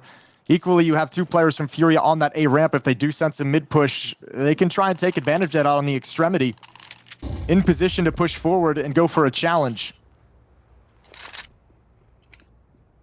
Fallen and Molodoy going to take mid. Not a whole lot of resources. They swing to the top boxes. Now you have window smoke, a defensive con smoke as well, and Molodoy is going to step up with the AWP. Caution to the wind about Catwalk. Oh, blinded. Molodoy moves off the angle. Gonna send some of his own utility over into this A site. Fuzi blinded by it. The leg shot connects, and Fuzi has to drop off the top of ticket. He actually got the kill on Yukindar. Great reactions here from Fuzi. Staying cool under pressure and finding impact. Now Ryu ready as they come in towards him. Gets the 1 kill. Important trade from Kesserado. Final 30 seconds of this half. Will Astralis lead? Or will it be a tie game? And Fuzi wants the lead. He's fighting for it. Kesserado doing what he can, but he's down. So it's all Molodoy. And Stare will deny that. A 7-5 lead for Astralis going into the second half of Mirage. They lead 1 map as well in this elimination game. It's time for FURIA to bounce back, or they're heading home.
FURIA are one of the best teams in the world to round out 2025. The start to the 2026 season has left a lot of questions to be answered now. They could be getting eliminated by this new look Astralis in the group stages of IEM Kraków. Yeah, they very well could be. It's all up to this second half and whether we can actually see them put a stop to this. The offense didn't get cooking nearly as much as I would have liked to see from FURIA. I'd like to see them throw a few more rounds on the board, but again, Astralis just playing very, very well today. So 2-round lead that can disappear oh so quickly or extend so far ahead after this pistol. Keserado's got his dualies. Smoke flash on Hooksy, so light on utility for this T side. Probably a one-move play and finisher. You have got jabbi lurking up in Palace, and it almost looks like, what, 3 to 4 players coming through Con eventually after they take mid-control? Join up with jabbi.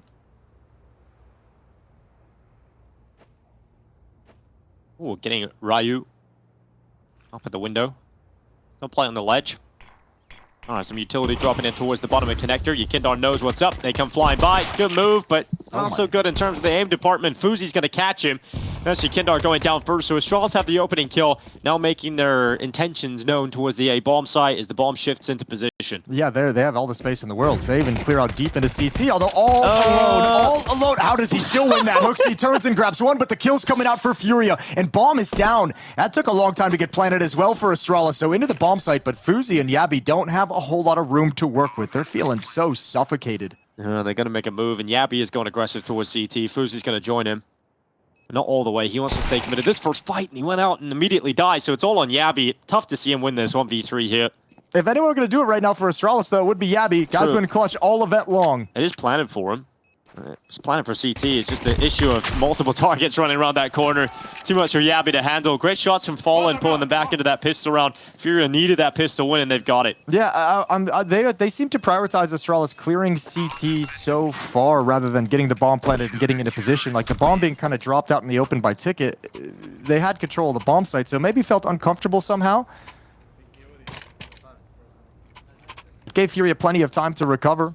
Couple of kills, readjust over towards jungle. I mean, this felt firmly in control of Astralis until this sequence. Great trading at stairs. Well, maybe it's thrown them off a little bit because they've gone for a timeout straight away here, Astralis, to kick off this second half. I think they were just stuck between two minds. I think they kind of called out maybe like take control of stairs and let's have the position. And then there was the bomb planner, you know, who realized he had the bomb. And then when the fight begins, he comes back to help out. So I think they just kind of got stuck between two different ideas of what to do. Well, they've also got a bomb plant, which allows for a solid force buy coming into the next round. You can see some AKs being brought out here for Astralis already.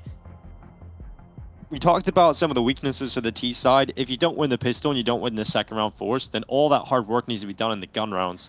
Well, it's both pistols for FURIA, so that helps massively in this second round if they want to extend this series. Both pistols and still behind. So what does that tell you right now? Yeah, but both pistols still behind, but getting started on the right foot here in the second half, and you get an op-out on Molodoy at the very least.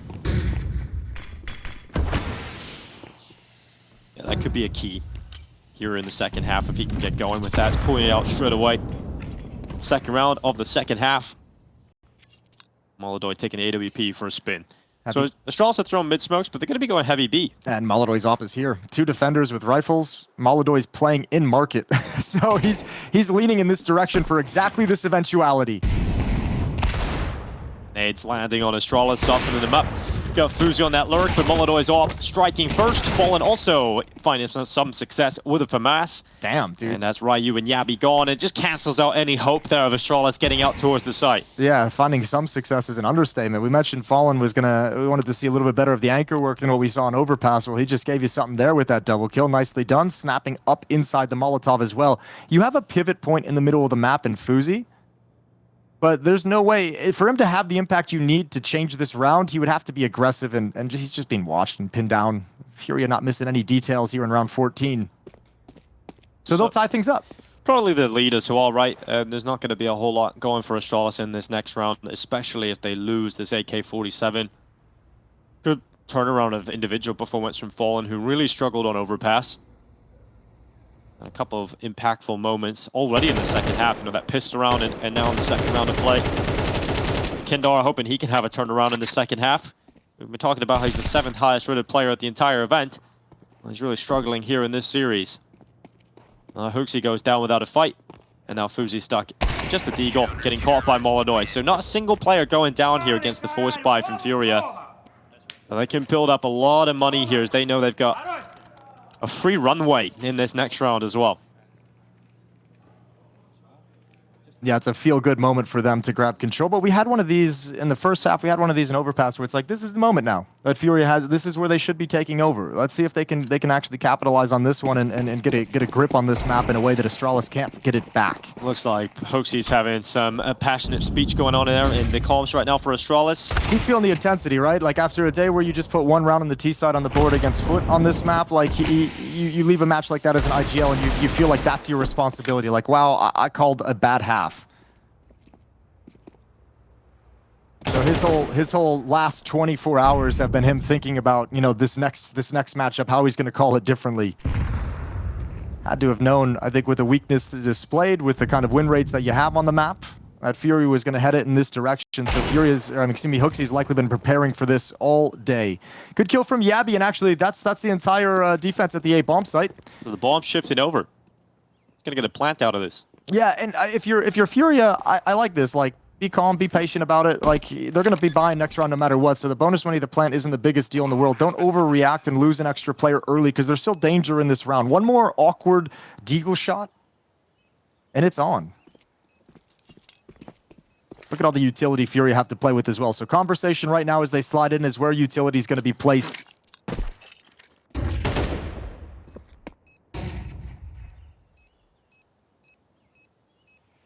Clock's going to get run low, though. Oh, good shot from Stair. And Smolodoy out of there, and they get onto the defuse. Oh my god, they get another kill on the Deagle. A little bit of chaos going on right now, but that defuse stuck, and they're going to hold it all the way and just securing it. Gets a little scary there for a moment, considering what Astralis brought to the table. That's what I mean. One more like a little weird Deagle shot from Stair if he's able to survive a little bit longer, but man, one more Deagle shot and that gets strange. Very, very close, much closer than it probably felt, but FURIA come out on top. 8-7, a lead again.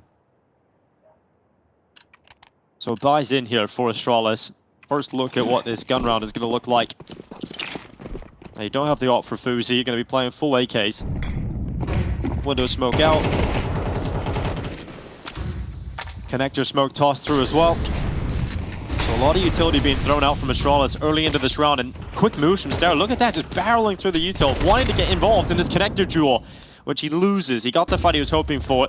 Now Fallen put under pressure. He's got Molotov out short to assist him with the AWP, but it just feels like FURIA have the perfect dispense to deal with the threat that's coming at them, but Molotov kept going for those repeaks. He lost the fight, and then Fallen also losing his engagement. So Astralis get a little dirty in these engagements on the B bomb site, and they've come out on top of the engagements themselves. The Stair play in particular looked a little chaotic, running through all the nades like he couldn't get comfortable with the fight. However, a gap over on short. Serato takes advantage. Fuzi, does he want to peek into the angle? Teammate is coming up in Hall, so for the moment, Fuzi's alone.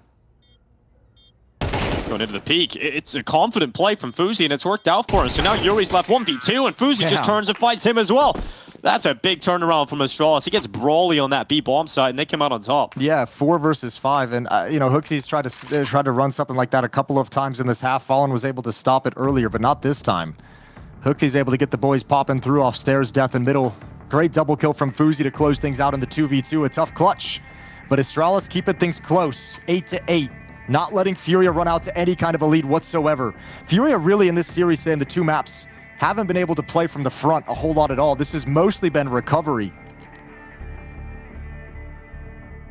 And a swing round for FURIA at the very least as they buy up, running out of money after this investment. If Astralis can string this second round together, break the economy of FURIA early, then you really have them in a pain point for the rest of the map. Yeah, good shooting here from Fuzi. Just see this final one from his perspective. When Yuri, he stepped back into the site. Yeah, you can just see that damage as you were mentioning, Jason, just across the board. Fallen's got to go to a 5-7. You see some weaknesses in the util department. They are an absolute breaking point here, FURIA. Gotta take this opportunity if you're Astralis to get rid of the money, to reset your opponent. Molotov strolling ever closer to that short fight. Stair is just running at them again. He did this in the last round through underpass. Now he's out to a sandwich, but he's awkward. He's blinded. He's stuck in sandwich, but he's still alive. And Jabbi is doing a lot of work here for Astralis. A second kill for him in the round. Ryu is going to get a kill any moment, it feels. This position, he's waiting for the Molotov push, but it's the op. So Molotov hasn't committed quite yet. His teammates haven't done enough. Oh, the angle! No, the miscomm. It wasn't cleared. It wasn't cleared, and they thought it was, and that's the round. Oh, that's so frustrating there for Astralis. It was all coming together beautifully. Yes, it was. Yes, it was. That one detail missed. Oh, they've missed out on their opportunity as well to reset the money there of FURIA to send them down to weaker weapons. And no way to know whose responsibility that is the planter supposed to know that that's not clear? Is there supposed to be a smoke in place? Is Ryu supposed to have grabbed that angle earlier? Whose fault was it? They figure it out later, but the consequence is devastating in the moment. That's got to feel like a missed round for jabbi as well, who does so well to get those first 2 kills. And you pointed out, Ryu was in a position of power, right? He should have been able to get something done there, but... Well, you're waiting for that play. You're hoping the A hit is so strong and so powerful initially that the short players and the B players feel like they have to rotate over quickly and aggressively, right? They throw a little bit of caution to the wind, and then Ryu can pick one off. But because it's the AWP, Molodoy's happy to just hold the angle deep. And that's where I wonder, is that supposed to be more cleared? Is there supposed to be a smoke down? Was it always designed for the plant to go in that spot, or is that an individual decision from the planter? Hey man, I came into this map saying I wanted to see Kesserado really step up. Well, we got that. 22 and 8 at the moment, like really a massive turnaround from what we were seeing over on Overpass. He had an important part to play in that previous round as well. You got Molodoy breaking the smoke, playing in the top right side of it. Kesserado at a pivotal point in the map here in the connector.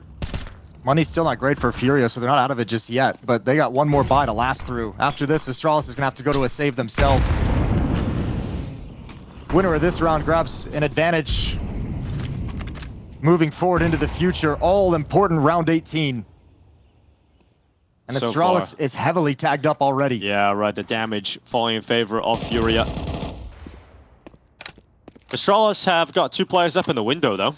Shifted a different style as well. These past 2 rounds, we've seen Stair being a madman and Astralis trying to pounce off of the chaos his aggression causes. Now we don't have that. Molodoy picks off one. Ryu trying to make the cross, but that sets up jabbi to make the follow-up lurk. I'll give him the time.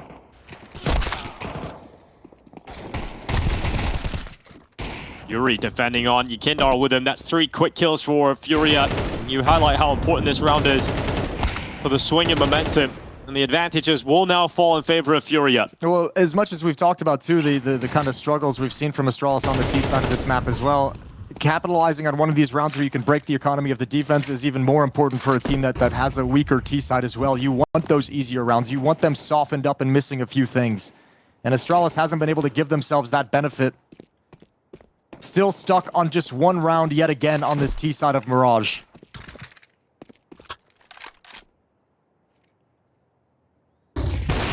A no-scope from Fuzi, and then the peek comes in from Yuri to make sure that that one doesn't get out of hand. Double figures for FURIA at just the right time of the game here. And money gone for Astralis. And without a bomb plant now, with the losing bonus kind of getting reset with a win earlier, it's not looking pretty for this closeout of the map for Astralis. They're playing from way, way far behind here on out.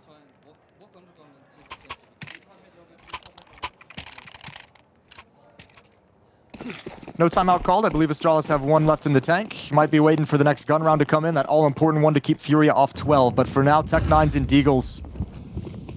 Fuzi saving all of his money for not moving forward. That was when they ran into issues yesterday against Foot. Fuzi was kind of like the release valve for the pressure. That was when Hooksy started kind of putting an AWP in his hand as much as possible on the T side and kind of structuring the T rounds of saying, Fuzi, you get as much time to find us a pick. Going through connector, Kesserado gets domed, actually, deleted by the Deeg of Steph. Follow-up from jabbi. I mean, you should have had advantages here, FURIA, but if the pistols are cracking you open this early on, maybe, just maybe, there's a way back into the round here for Astralis. Stair with that picked-up rifle, the spoil of war coming into play. Another go into the site, but it's Molodoy slipping out with just a USP, executing Hooksy from behind. That's the bomb down as well. Now And they have to step into the open to recover it. They have no utility, and they've got to be very concerned about the AWP, which is going to give Fallen a lot of freedom to play. Well, Stair's on low HP, so he's given the responsibility to Ryu with the rifle.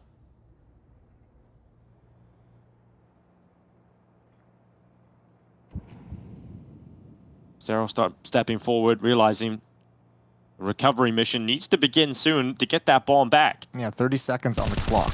There's the fight. Good damage done. Molodoy steps up. And the Deagle not able to connect. Needed that kill. Excellent round from Astralis. They put some fear in FURIA, who outlast it. Yeah, that's Molodoy making the difference in that round, isn't it? Just pushing out a jungle, willing to take a risk, pulling the USP and getting the pick that drops the bomb. Yeah, nice as well with the USP. I mean, saying, like, you know, just stepping through the smoke without the AWP is obvious, but knowing, again, you're up again around against pistols, not going to be head armor. Maybe someone doesn't have armor whatsoever, so USP a perfect tool for the job. 3-round lead and 2 rounds away from bringing us to Nuke is FURIA.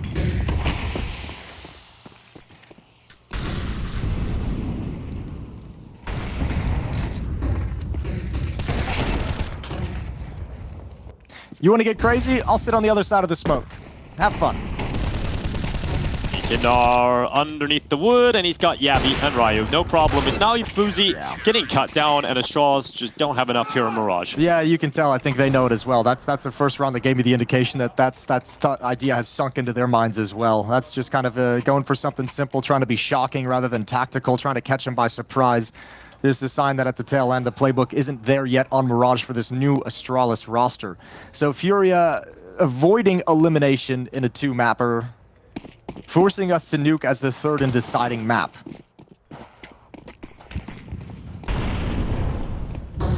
Unless, well, it takes something absolutely special to come back into the map here, but we've got Yuri playing all the way back towards CT spawn. There's no one actually in the site towards A, and that's exactly where Astralis are going to be heading.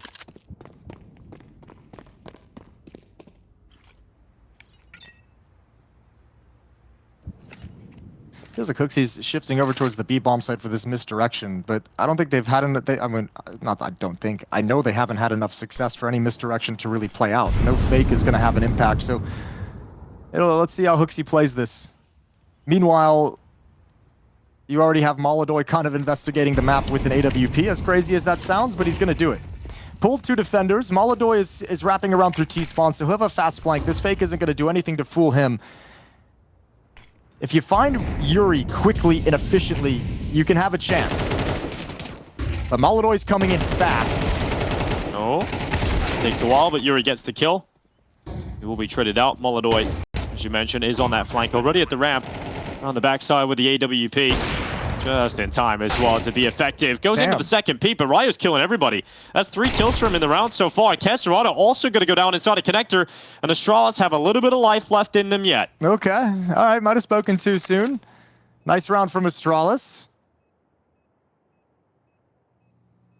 Molodoi on that flank probably would have liked to have any weapon except for the AWP in that kind of a scenario. I was shocked to see how aggressively he was pushing for that info and flank up middle, but he got exactly what he wanted. 12-9. Astralis fight back for their second round. 3 more to force overtime. Terrorists win. Yeah, Ryan, the MVP of that one. Playing well. 3K. And money's actually quite a concern for FURIA. Not in the prettiest place in the world. Good job from Ryu, trading off the kill. That was the one they needed to secure the bomb plant and the bomb site. Lovely shot onto Fallen, and just delivering kills all the way through. This trade on Molodoi, the critical one to take away the flank. All right, so Astralis have it again. That chance to break the money. They need a win here, and that might be the best way they have to close the gap and actually try and challenge for an OT. And looking like out of the gate, out of spawn, Hooksy's called for a split at the A bomb site. 3 players to traverse down the mid-ramp. Good opening kill. Oh my god, who needs a split? That's just straight up bulldozing your way into the site. Just don't lose it here. Don't lose it here. No, nice. they won't. Okay. Hooksy gets his gun out just in time. Fallen going down at short. Wow. Okay, 12-10. That changes everything. And it's not just 12-10. It's the reset of the money here as well, right? It puts FURIA in a tough spot economically. Saving this AWP would be a big luxury. No. You send everyone at this if you're Astralis. Right, so I don't care how many weapons you lose, take the op away. Well, it's going to be all on Molodoi to see if he can hold on to this somehow. There's an escape route in middle that nobody's got covered at the moment. They still think he's inside the bomb site. He's moved towards short. They actually might miss the opportunity to take this. I think the best chance might be, okay, he's just going to hide in ladder room. Molodoi's found the escape route, I believe. These final few seconds of the bomb feel like forever. Okay, hasn't found it. Hasn't found it at all.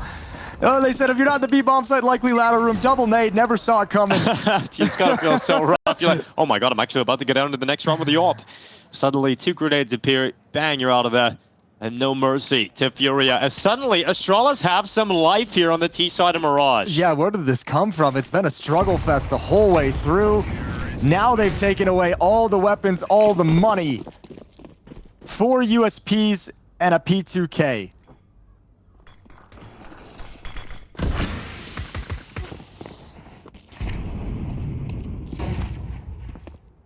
They might have just found a way, going into this final round of regulation, I think Astralis is going to be playing this without an AWP on the FURIA side. So Molodoi's been able to have tons of impact with it. Not going to have that in the next round, pending kills.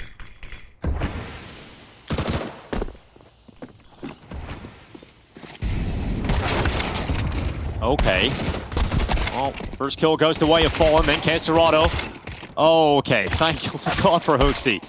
Make sure that doesn't get out of hand in the middle of that. He was on 7 HP as well. I didn't even want to speak during that. I didn't even want to say a word. You can't lose the map like that. You can't lose the map like that. I saw one jump out the window behind him, and I'm like, oh, no, this is horrifying.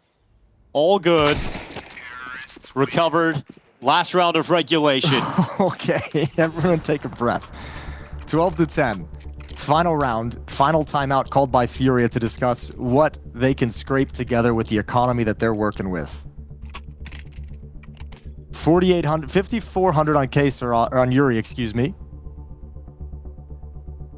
And I don't want to do math on air, but I think you can drop that over and get light armor and AWP over.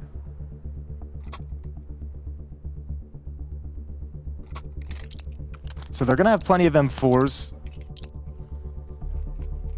Maybe missing a few nades, but now you have to figure out exactly how you want to stop this. And Hooksy's been giving you a bunch of different looks. You've had those pace-changey kind of punchy rounds where he's trying to like do some misdirection and react off of it very, very quickly based off what he sees. He's had some slower paced default rounds, mid-control, splits towards both bomb sites. Hooksy has done a good job of switching things up, so I don't think FURIA is going to have an easy decision of what they're going to go up against in this final round. So for them, it's all about dictating what they can do with what they bring in.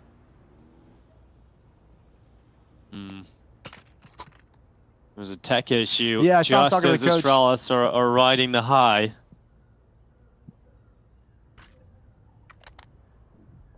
You're Astralis, you really don't want this pause. I think it was solved. I don't think it was a big attach. Okay. It looks like it was just kind of Sid's mic wasn't working during the initial timeout, so they're giving him the 30 seconds now. Seems like it's fixed up. So fist bumps all around, not much of a delay whatsoever. We're getting back into things. Can Astralis force this into overtime? As a reminder, Astralis are one map up in this series. They want Overpass 13-8. We're here on FURIA's map pick. You've dropped the op over. Molodoy trades him for an M4. Yuri gonna miss nades to get that AWP out, but well worth it when it's in Molodoy's hands. Let's see if that is the key to unlock the map victory here for FURIA. FURIA's got to play the last 4 rounds without the pressure of elimination because they've gotten to 12. If Astralis force overtime, that pressure comes rushing back.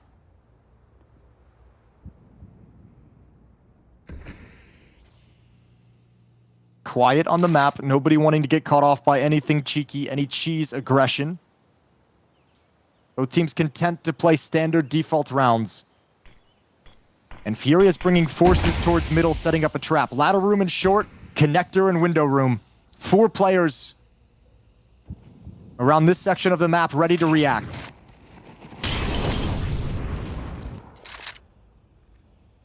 They're getting into the start of the connector smoke. Here he goes into the fight at jungle. It's Caserado with the first kill. Yuri on the follow-up, but Astralis back and forth they go. Molodoy making the difference, and getting that AWP out is enough right now to put them in a powerful position to close out this map.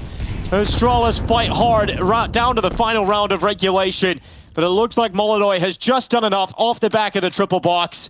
FUZI would have to pull off a 1v3, and they know where he is. He's going to be peeked from so many angles here, and Molodoy is the man to close out Mirage. It will have to go to 3. It goes to Nuke to decide who is staying alive here in Kraków and who is heading home. Yeah, you love that fight out of FURIA. You love that response after dropping Overpass in the fashion that they did. The late thrust from Astralis, that last breath that they have to get back into this, and FURIA outlast all of it, putting hands in the Rookie of the Year, one of the best offers of 2025, and Molodoy delivers to keep you alive. His new lineup ran out of ideas on Mirage. It's possible it can happen here too, especially because FURIA is going to give you way more resistance than Foot did yesterday. You got into the bomb site, the upper bomb site, whenever you wanted it yesterday from Astralis. You have to know this one isn't going to be that easy. FURIA going to be starting on the CT side. Dualies on Molodoy and Yuri. And for Astralis, yet again, a little bit light on utility. Smoke flash is what they're bringing in to play with. Heading outside, heavy numbers. In fact, all of Astralis on the charge outside. P250 on FUZI. Yeah, just having a little search long range. Not detecting any challenge from FURIA. He'll start taking more ground up towards the red box. His teammates will filter in behind him. And they use that one smoke. Now FURIA dueling with the garage players. They're actually sprinting past Unbreakable. It's going to be FURIA with the opening kill, but Caserado trading it right back. Jabbi hunting him down, though, not allowing him to get away safely. Yeah, you've got actually a really good piece of leverage here with Jabbi jumping up and wrapping around. Fallen still inside locker. Stair's going to have to be cautious about that one, and looks like he's going to be heads up to clear it. Oh, yep, he spotted it. Okay, no, they communicated. Fallen's hiding in the lockers, guys. He thinks he's there secretly. Look at all this effort he's putting into silent dropping. Oh my god, he still got a kill. How is he? Look at Stair raging about that. You can understand that because, oh my goodness, he was tracking Fallen that entire time. That's such a hard fight to slide into, work your way through the window. All the meanwhile, Fallen can't be moving. Still, it's all good. That piece of information was very, very helpful. And a 3-on-1 where Yuri is playing with completely out of position over in ramp room. So bomb will go down. Jabbi, Ryu, and FURIA have a very simple task of making sure Yuri cannot defuse the bomb.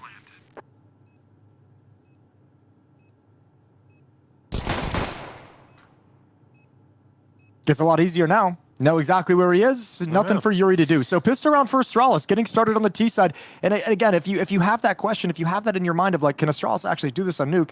Pistol round on the T side's a great start. And as we saw in the first map of Overpass, if they're able to build it out to like a 5-0 lead and get that start, then you get to play this entire half without a whole lot of pressure. You've got the rounds you need. You got the rounds you're comfortable with. Everything after that is gravy.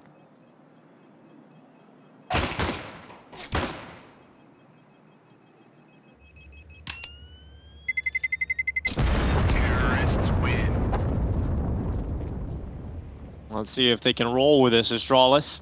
Continue a good start into Nuke.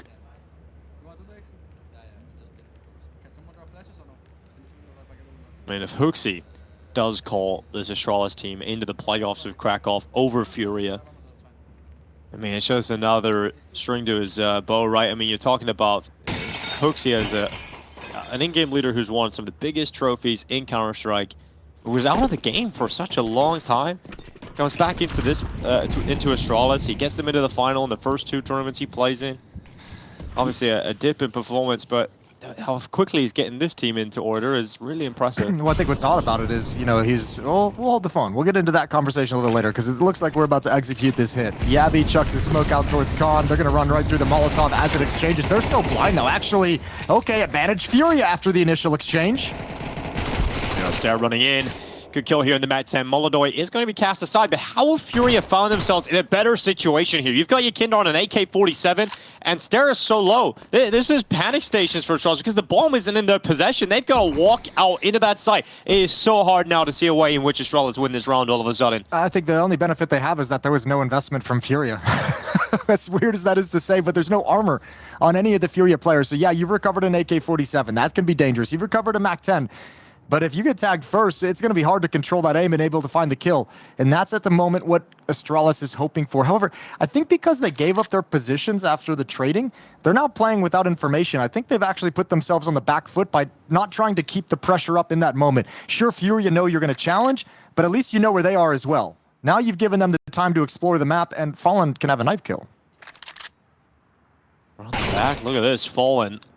Right around the back, that's going to be Stair gone. He doesn't take the knife. He wants the kill guaranteed, so he takes it, and Jabbi gets dinked, and that is a really rough round to lose if you're Astralis. I'd have to see that all over again, maybe in GoTV, but it felt like I don't think FURIA brought like a whole lot of nades in, right? Like there were Astralis players blind. I think that is just a poorly timed hit that probably hasn't been dry run very often, probably hasn't been practiced, probably hasn't had a whole lot of reps. I think they kind of beat themselves with their own utility in a way. Well, they're going to have to go down to a weaker by themselves. FURIA will have an AK-47. You got the scout out for FURIA, a Deagle on 2, and a Tech 9 here for FURIA. What a turn of events, though, without a whole lot of investment in that second round for FURIA to win it.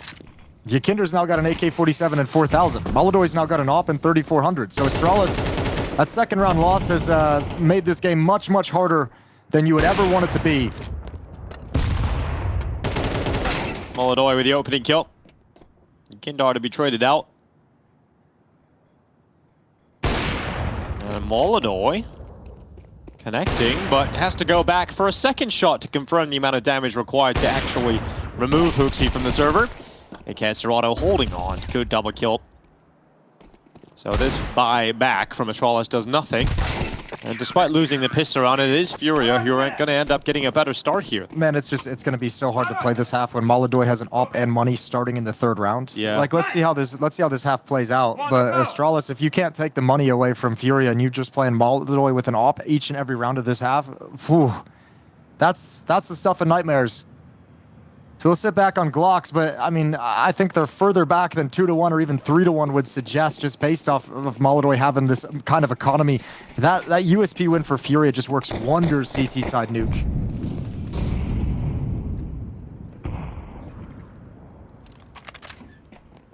Door open. Charging right in. Okay, Caserado. Don't give him the ace. Yeah, deny that. Yuri up from heaven. Make sure he gets one of those kills. Caserado not able to get the ace. Not enough bullets left, but really quick shut down that.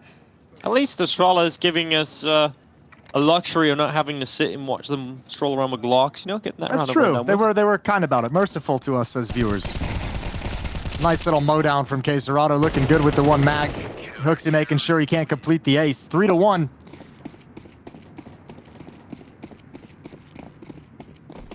Seven kills for Astralis total, 5 of which came in the pistol round, so 2 since then. And that's why you see so much money built up already for FURIA.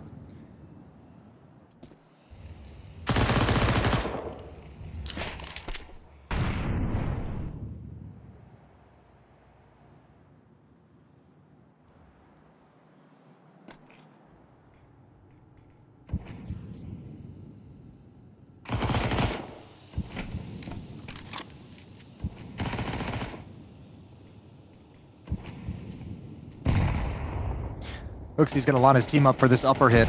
They've just been quiet on the map. Now walking through the smoke at Squeak Door. What a risk, but there's nobody home. All the FURIA's outside.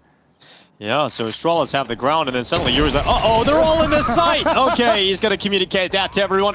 Guys, they're all in the A-bomb site. We can't win this round anymore. This is why I love Counter-Strike. I feel like I still see some new things that how often do you see a team just walk through smoke at Squeak Door with 4 players and nobody's home in the upper bomb site in a 5-on-5? And you can't go for this. Astralis are just like, well, that couldn't have gone better. This actually, this isn't the worst of... Are they gonna go for it? Are they going to come in late? Dude, Molodoi's just got an MP9, so I think he's just attempting ninja. Yeah, absolutely. But nice try. Yeah. All right, well, yeah, admirable effort. He's got plenty of money to throw away in that attempt. All good. Terrorists win. Yo, that's kind of, yeah, that's crazy. Hooks is like, okay, we're going to walk 4 players through Squeaky Door, and no one's home. It's actually not like the craziest. It's not like the worst thing in the world for FURIA, right? With all that money making a save call, you lose Molodoi going for the ninja, so you lose 2 players out of it. But you know, if you're Astralis, those wins on some level, you're going to take them, and you're happy to have that win. But you want them to also be punishing the money that's now built up so much, right? Like you want that round that you get all 5 kills, so everyone's got to rebuy. So it still doesn't really do much in the long term. It's a nice short-term round to get on the board, but long term, they're still facing the same problems they had.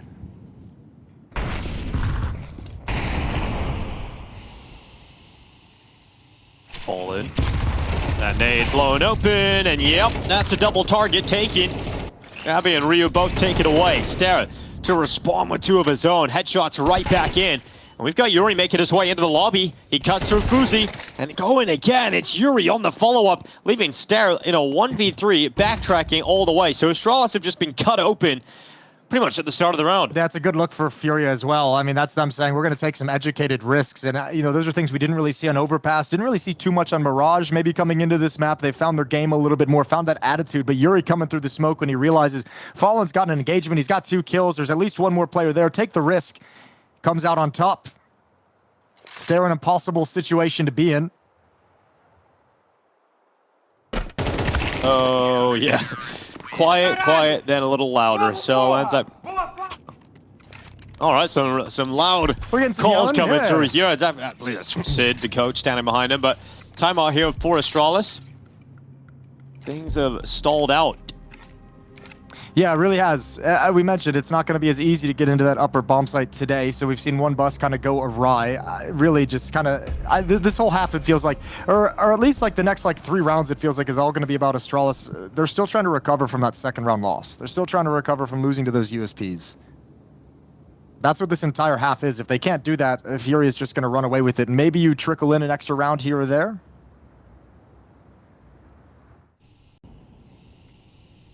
This is crazy that Fallen's able to get a double kill here, considering it's Astralis who chose to break the smoke. Astralis planned and called, I'm breaking the smoke, and people weren't ready for that fight.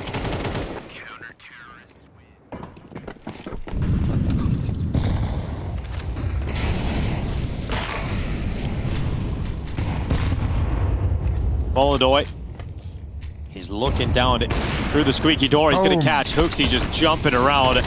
And immediately, even though you're trying to get out towards this upper bomb site, you've only got 3 players up if you're Astralis, and none of them connecting any of these kills. Oh my it's God. over. And so this is what you were talking about, Series Jason. might be over after that. Yesterday, Astralis were walking into the site like that, right? And they were just winning against Foot.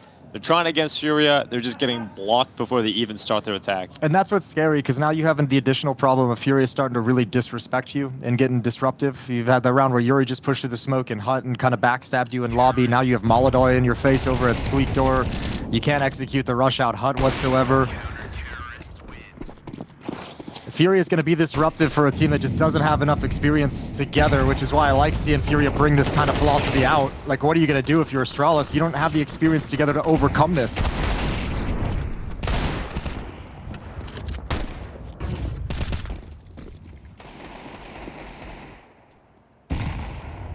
Now just going to be picked apart. Good start to the round, at least, for Stare to get a kill, but as you mentioned, once Molodoy gets this AWP on the prowl outside, it's going to be almost impossible with the lack of utility to deal with him. He's just going to take you down every time you peek. And he's having a field day against the pistols out here. Just going for every fight. Nade landed up on top of main as well. It's one of those things where we're watching and it's like, don't do this at home, kids. Yeah, don't. This isn't, you know, by the book Counter-Strike right here. It's not textbook, it's not fundamentally sound, but you get away with things when you're Molodoy, and obviously a huge advantage is being able to pop up at a headshot angle. Deagle's not landing the shots, so he just gets free reign to have a good time in deathmatch outside. 6-2, a 4-round lead, and Furia showing no signs of slowing. I actually really like that we're seeing Molodoy just go for those fights, though, because it just shows in Furia playing with some attitude now and some confidence again. You know, getting full control of Nuke at this point. 6-2 up. Here comes the buy again for Astralis.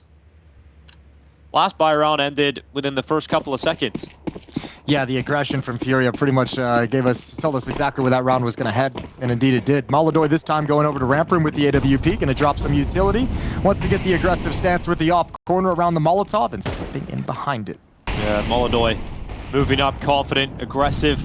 Opening kill goes the way of Astralis in Fuzi's hands. Molodoy, oh, does he clear the tight angle?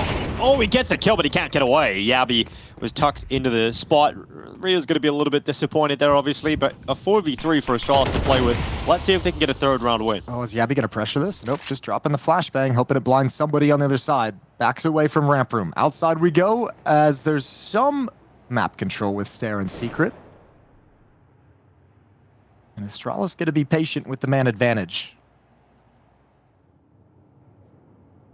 Looking for the reaction, looking for the move from Furia's defense, but K-Serrato is never going to move from this position. So strong if they ever want to head towards Mini.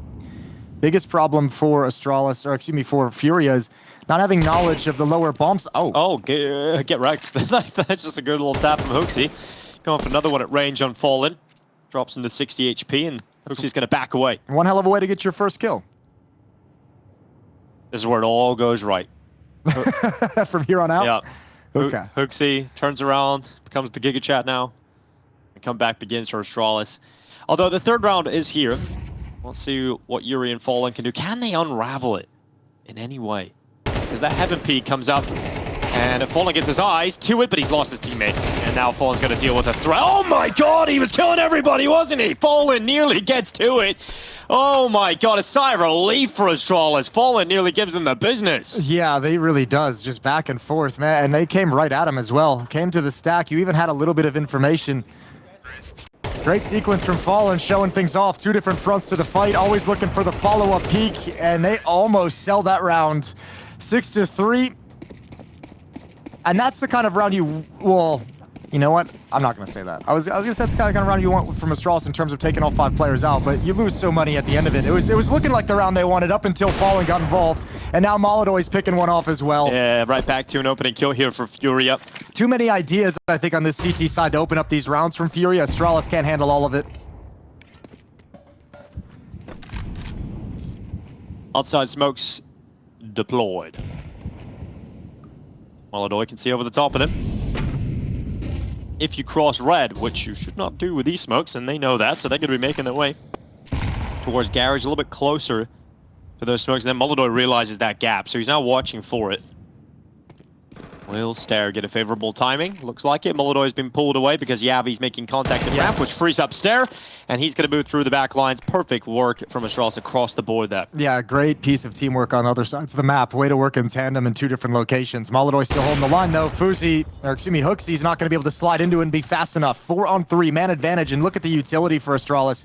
45 seconds left. This is due to the Fallen 3 kills that they don't have the resources to have a closing play for this round. Because once again, FURIA's not going to sit back on their heels. K-Serato's already got a fast flank coming, and you got to take your time without utility downstairs. Yeah, the killer is arriving. Creeping silently in behind them. Spotted his first target. He'll take his kill. He doesn't go around the corner. It doesn't offer up the trade potential here for Astralis, who now have to sit uncomfortably in a 4v2. Guess you're going to try and go up the vent and join up with Jabbi, but he hasn't cleared top hut, so now Ryu's like, oh, I have nowhere to go. Nowhere is safe, and another round for FURIA, a 4-round lead.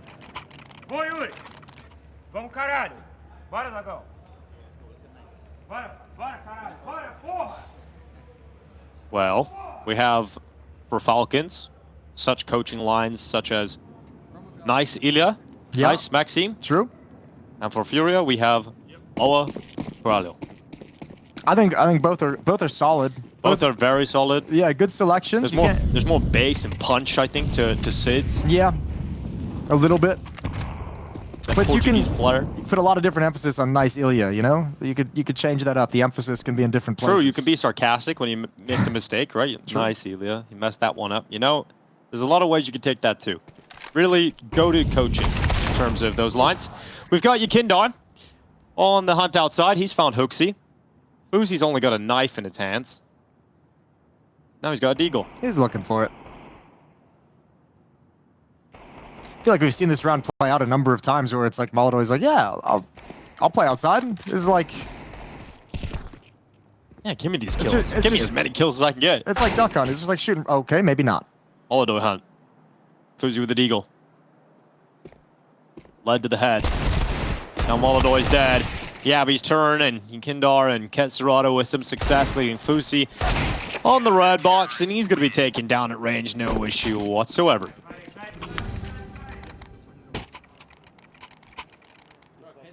Well, final round of this first half.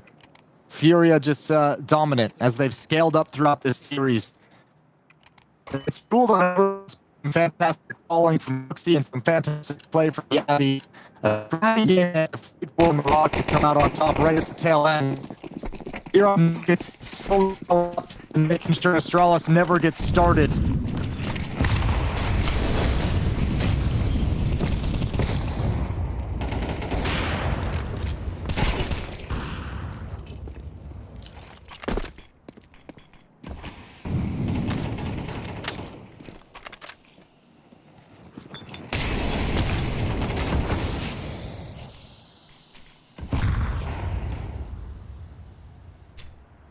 All right, well, here we are, 8-3. Minute and 20 seconds left in the clock. Molodoy has the pick. He's wrapped all the way around onto Silo outside. And Hooksy's now under a lot of chaos, and this round is done. This half is basically over unless Fuzi can create something, but Molodoy's just never going to let that happen. Suffocating 12 rounds in a row. FURIA never let Astralis into this third map. We're off to the break, and it looks like FURIA has an easy route into the playoffs.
very nice indeed from FURIA, looking like they're going to grab the last spot in the playoffs out of this group into the Kraków Tauron Arena. The first time we've been to the Kraków Arena. I'm looking forward to seeing it, but unfortunately for Astralis, it's not looking like they're going to see the playoffs, Jason. No, unfortunately not. For how good they've looked, they just run into an opposition that I think is too much to overcome across the series. And I mean, you know, it shouldn't surprise anyone. This new roster for Astralis coming together, not a whole lot of time yet under their belt. Looked good with what they've been able to prepare, but map pool was always going to be a weakness and how deep they could go in it. Nuke and Mirage, obviously maps, I think, at the moment against the best teams. Too far away from Astralis for them to have true impact. But let's see, it's CT side Nuke. Anything can happen. If you get one individual popping off early, getting you out to a good start, you can work this into something. FUZI. Oh, dead. Goes for a big old swing. There was a nice build up to it, but Yukindar makes sure it doesn't go anywhere. No. Kesserado will extend upon the advantages that FURIA have. And now they charge into the upper bomb site. Flashes are great. Jabbi doing pretty well, actually, to recover a single kill from that. But unfortunately for Astralis, just not enough being done until Ryu decides to show us something on the dual Berettas. Now, he hasn't dropped down from Heavy, so Yuri comes out and takes that fight. And Astralis trying to remain positive, but they realize with a pistol round lost, that feels like the death sentence. Yeah, it really does, especially when you consider they won the pistol in the first half, lost that second round. They didn't really ever get started in the first half. You add this into it, and just the way it looks, the way we've seen Nuke playing out, yeah, FURIA is going to have way more answers than you're able to stop. Nice pistol round, great trading. Kesserado again having impact. 10-3.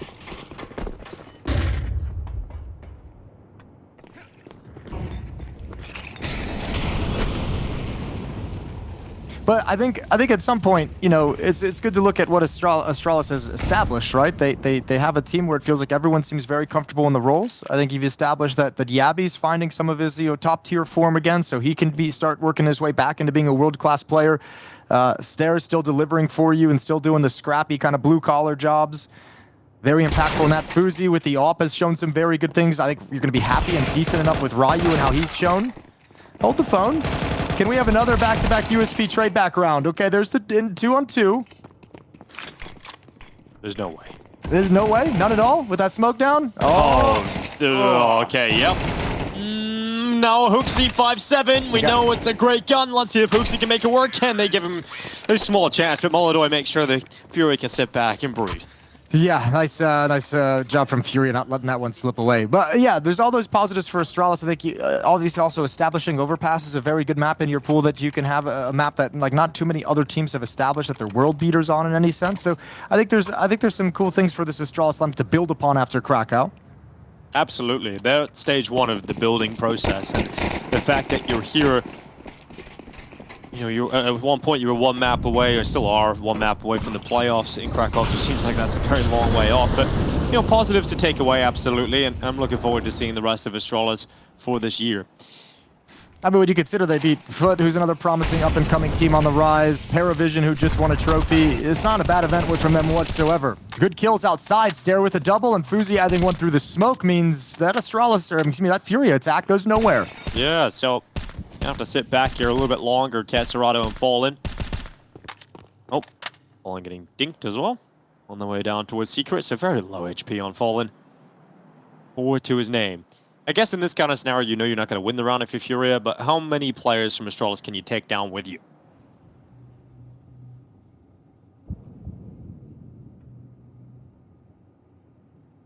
See how much damage you can do. How many rebuys you can force. Oh, okay. Yeah. All right, well, there's the crossfire. Hooksy shuts that down before it begins. Follow-up kill as well. Okay, 4th round. Got something to work with. The last hurrah, we call this. The last hurrah. Let's see how much of a hurrah it really is. And a timeout for FURIA, and their first timeout. No surprises. It hasn't been tough at any point here on Nuke. No, money's just a little bit busted, which is what they'll talk over. I don't even think you really have an opportunity to buy up a hero AK-47. So I think the conversation is: do we force buy here? Do we play with the lead and wait for another very strong buy? They're going to go for the force up. Tech 9's coming in. Plenty of utility. So does Fallen want to do something fast? Do they want to kind of hit an odd timing, do a little stutter step of the timing, wait for that first round of utility and then attack?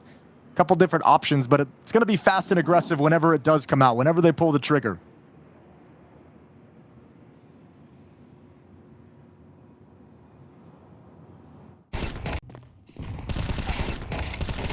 Stare pretty much winning the round from the get-go at the start. Just that pure secret.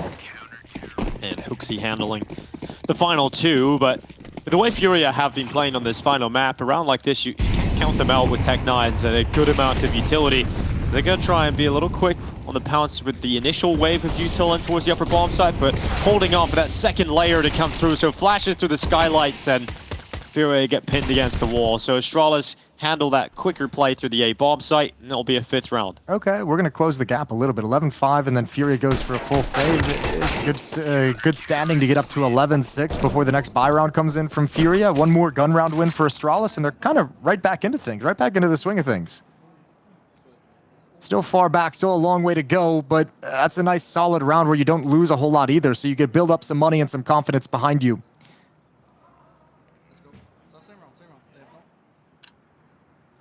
Same round, I believe, called by the Astralis side. Nothing fancy. Just the anti-eco setup.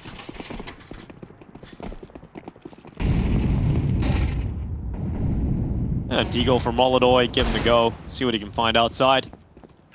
They know they've got the buy coming back in the next.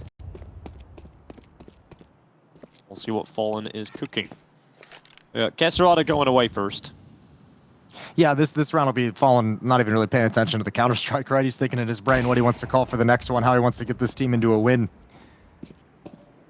Let's see if they can cross the line. Stare shuts down the first two and the rest pounces. So 11-6 is the score in the favor of FURIA still, but Astralis is coming in hot, closing the gap. One more gun round win, I think you start feeling like Astralis is going to be believing.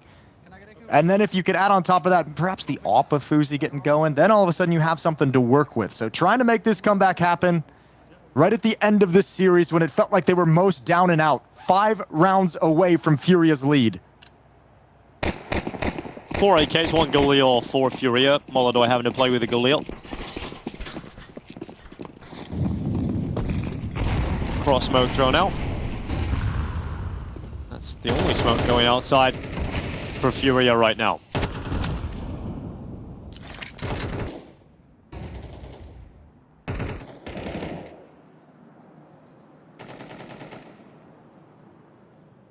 Towards ramp room we go with FURIA.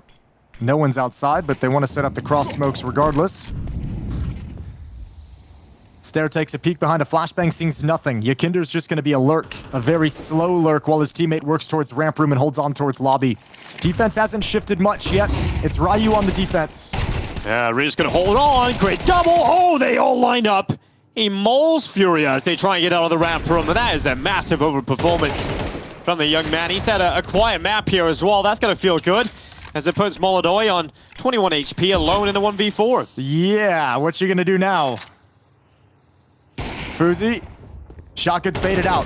Molodoy presses the issue, 21 HP, going up against his counterpart with the AWP, and Fuzi's got a new angle. Good move.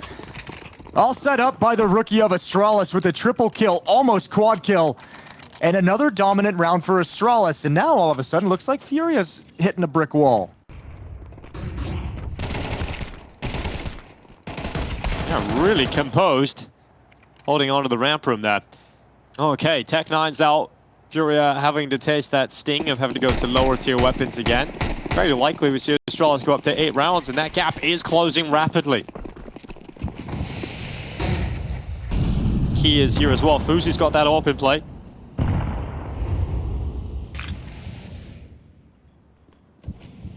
Stare is confident. He's all over the show. You know, started a secret in the last round. Now just peeking out of main. Ryu with the big box. Here they come on the corner. Straight in towards him. Lines up the first couple. Sees that push in towards Hell, and Fuzi's got the 5-7 out. Whoops that pistol into shade. Tech9s keep the pressure up on Jabbi. An AK-47 now in the hands of Fallen. He's so low in HP. 11 health. 26 for Yuri.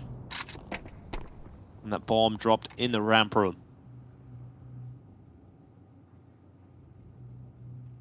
Yeah, but FURIA's still just locked out of anything, any option.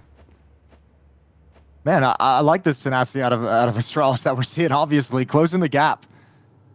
It's now going to be 5 in a row for the Astralis defense.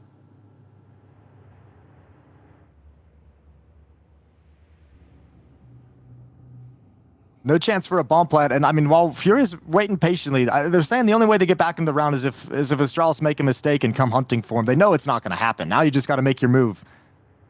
32 seconds. Shadow shows. Easy kill. We're going to be sitting at 11-8. And I think now when you start seeing these timeouts from FURIA come in, which I would imagine is going to come in before the next gun round, they're timeouts of like, oh, we kind of got to find a solution. We kind of got to find it right now. 11-3 at one point. Now 11-8. Astralis not going out without a fight.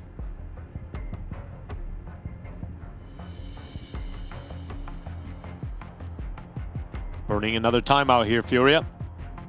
Everybody on an AK. No warp out from Molodoi.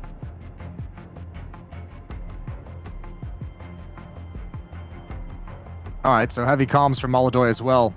Perhaps the Opera calling his play, how he wants to approach this situation. FURIA, it's been a long time since they've had success. Trying to end this streak at 5, trying to prevent this comeback, but there's money behind it as well. Astralis now have the confidence of a 5-round streak. 4 players over $10,000. 3 players, excuse me, one just bought late. Fuzi's got an angle with the AWP. Oh, Molodoi. Quite the clearance there. Fuzi, not going to be happy about that. It was all AKs, and the AWP comes out just as they're leaving spawn, and you can see the difference that makes when Molodoi gets it in his hands. Yeah, I mean, yeah, that's what he was calling when we saw his lips moving. Is boost me up on the box. I'm just going to clear credit for you. Nice opening pick, and Molodoi still remaining aggressive and proactive with the AWP, looking for a follow-up peek out of the defense. Astralis, it started to feel like a comeback, but playing a man down, equalized by Stare. Here goes Hooksy. Head shown, but Kesserado rips it off. Just a pixel shown, and Kesserado takes that kill. Very slow peek from Hooksy, and not activated by a flashbang whatsoever, so Kesserado given the time to adjust. And now, with that kill, with the man advantage brought back into their favor, they're going to vacate the outer yard. Ryu's already rotated down to the lower bomb site. Everything feels like they've gone secret, right? And Jabbi's going to have to piece this together, and is not even really all that motivated to peek for too much information. Nobody home at the upper bomb site. Astralis at a point in this round where they feel like it's not the smartest play to move and push forward for information, but they have nothing to tell them what bomb site they need to defend. With all this money, you don't even really need to gamble stack. They just can't pick the right bomb site with no information, so round's done. FURIA gonna get a plant. I feel like with this cash, you should go for this. But you have nobody close by to make a real attempt of this. Yeah, it's not coordinated. Too far off here for Astralis to really make a good effort of this, and now they've lost Jabbi. It's all come crashing down as FURIA about to grab series point. They've called it off. Stare went up the ladder, realized we just don't have the time. Yeah, I mean, they're saying the AK-47s are more valuable, which I can't really argue with in a situation where all you really have is to hope and pray that FURIA forget that the bomb is sticking down. You know, you can see Ryu trying to come in late for that defuse, and now Kesserado was like, you know what? I'll go down with the bomb. I don't give a shit. We're not winning the round. Yeah, exactly. It's series point. Who cares at that point? So there we go for FURIA, 12-8 up. Obviously, so much money's been built up for Astralis. They're still able to get a really good buy, but they need to do flawless now just to get this one into overtime. Deja vu back to Mirage, a similar situation. FURIA up on 12, and Astralis having to make, I believe, a 5-round comeback on that map. They brought it back to 12-11. Got to do something similar here on Nuke. 12-8.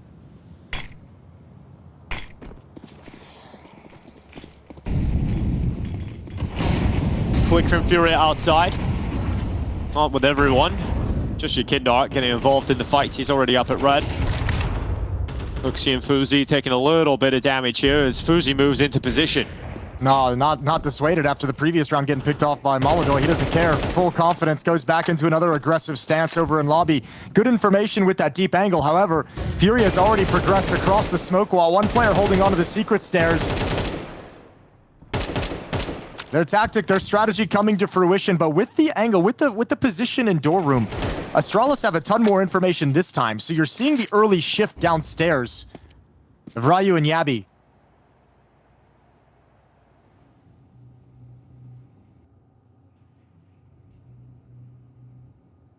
Goes silent for now. FURIA getting ever closer to the first layer of defense here, but they're going to dodge it. For now, Caserado has backtracked. He's going to continue to walk down these stairs. Here comes that first fight. Can Rio step up? Oh, he gets both kills out of it somehow. Another moment, another multi-kill, shredding FURIA away. Molodoi will send one shot back. We've got jabbi coming down the stairway, round the back of Molodoi, and Astralis will continue.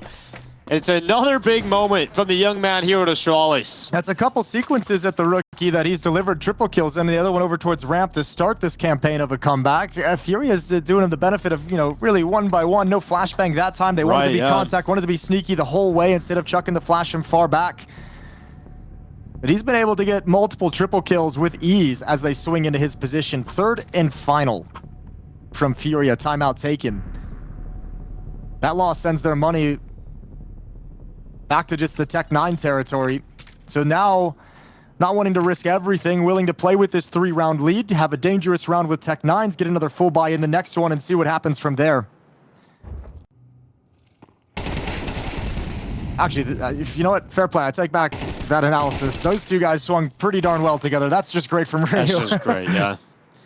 Okay, Galil for Caserado, Tech 9s. This is what FURIA have to play with. Astralis are favored to get 10 rounds here, and then the cap's only 2 for overtime. The fight for the Kraków playoff spot is back on. And here come FURIA trying to get out towards the upper side. Yekindar coming out first. Tech 9's in. jabbi has to turn. Oh no! There we go. Yekindar with the double. The Tech 9s might just rip the heart out of Astralis. It's Yekindar with some brilliant shooting, and Molodoi to catch the descent down. Ryu falls to his death, and Astralis looking like they're gonna crumble here. The comeback was there, but FURIA finds success, bursting through that A-bomb site. They will move into the Intel Extreme Masters Kraków playoffs. It was a tough fight the whole way through the group stages for FURIA. They're not playing the right game. They're not in the form we've seen in 2025, but regardless, they make it, and the frustration from Astralis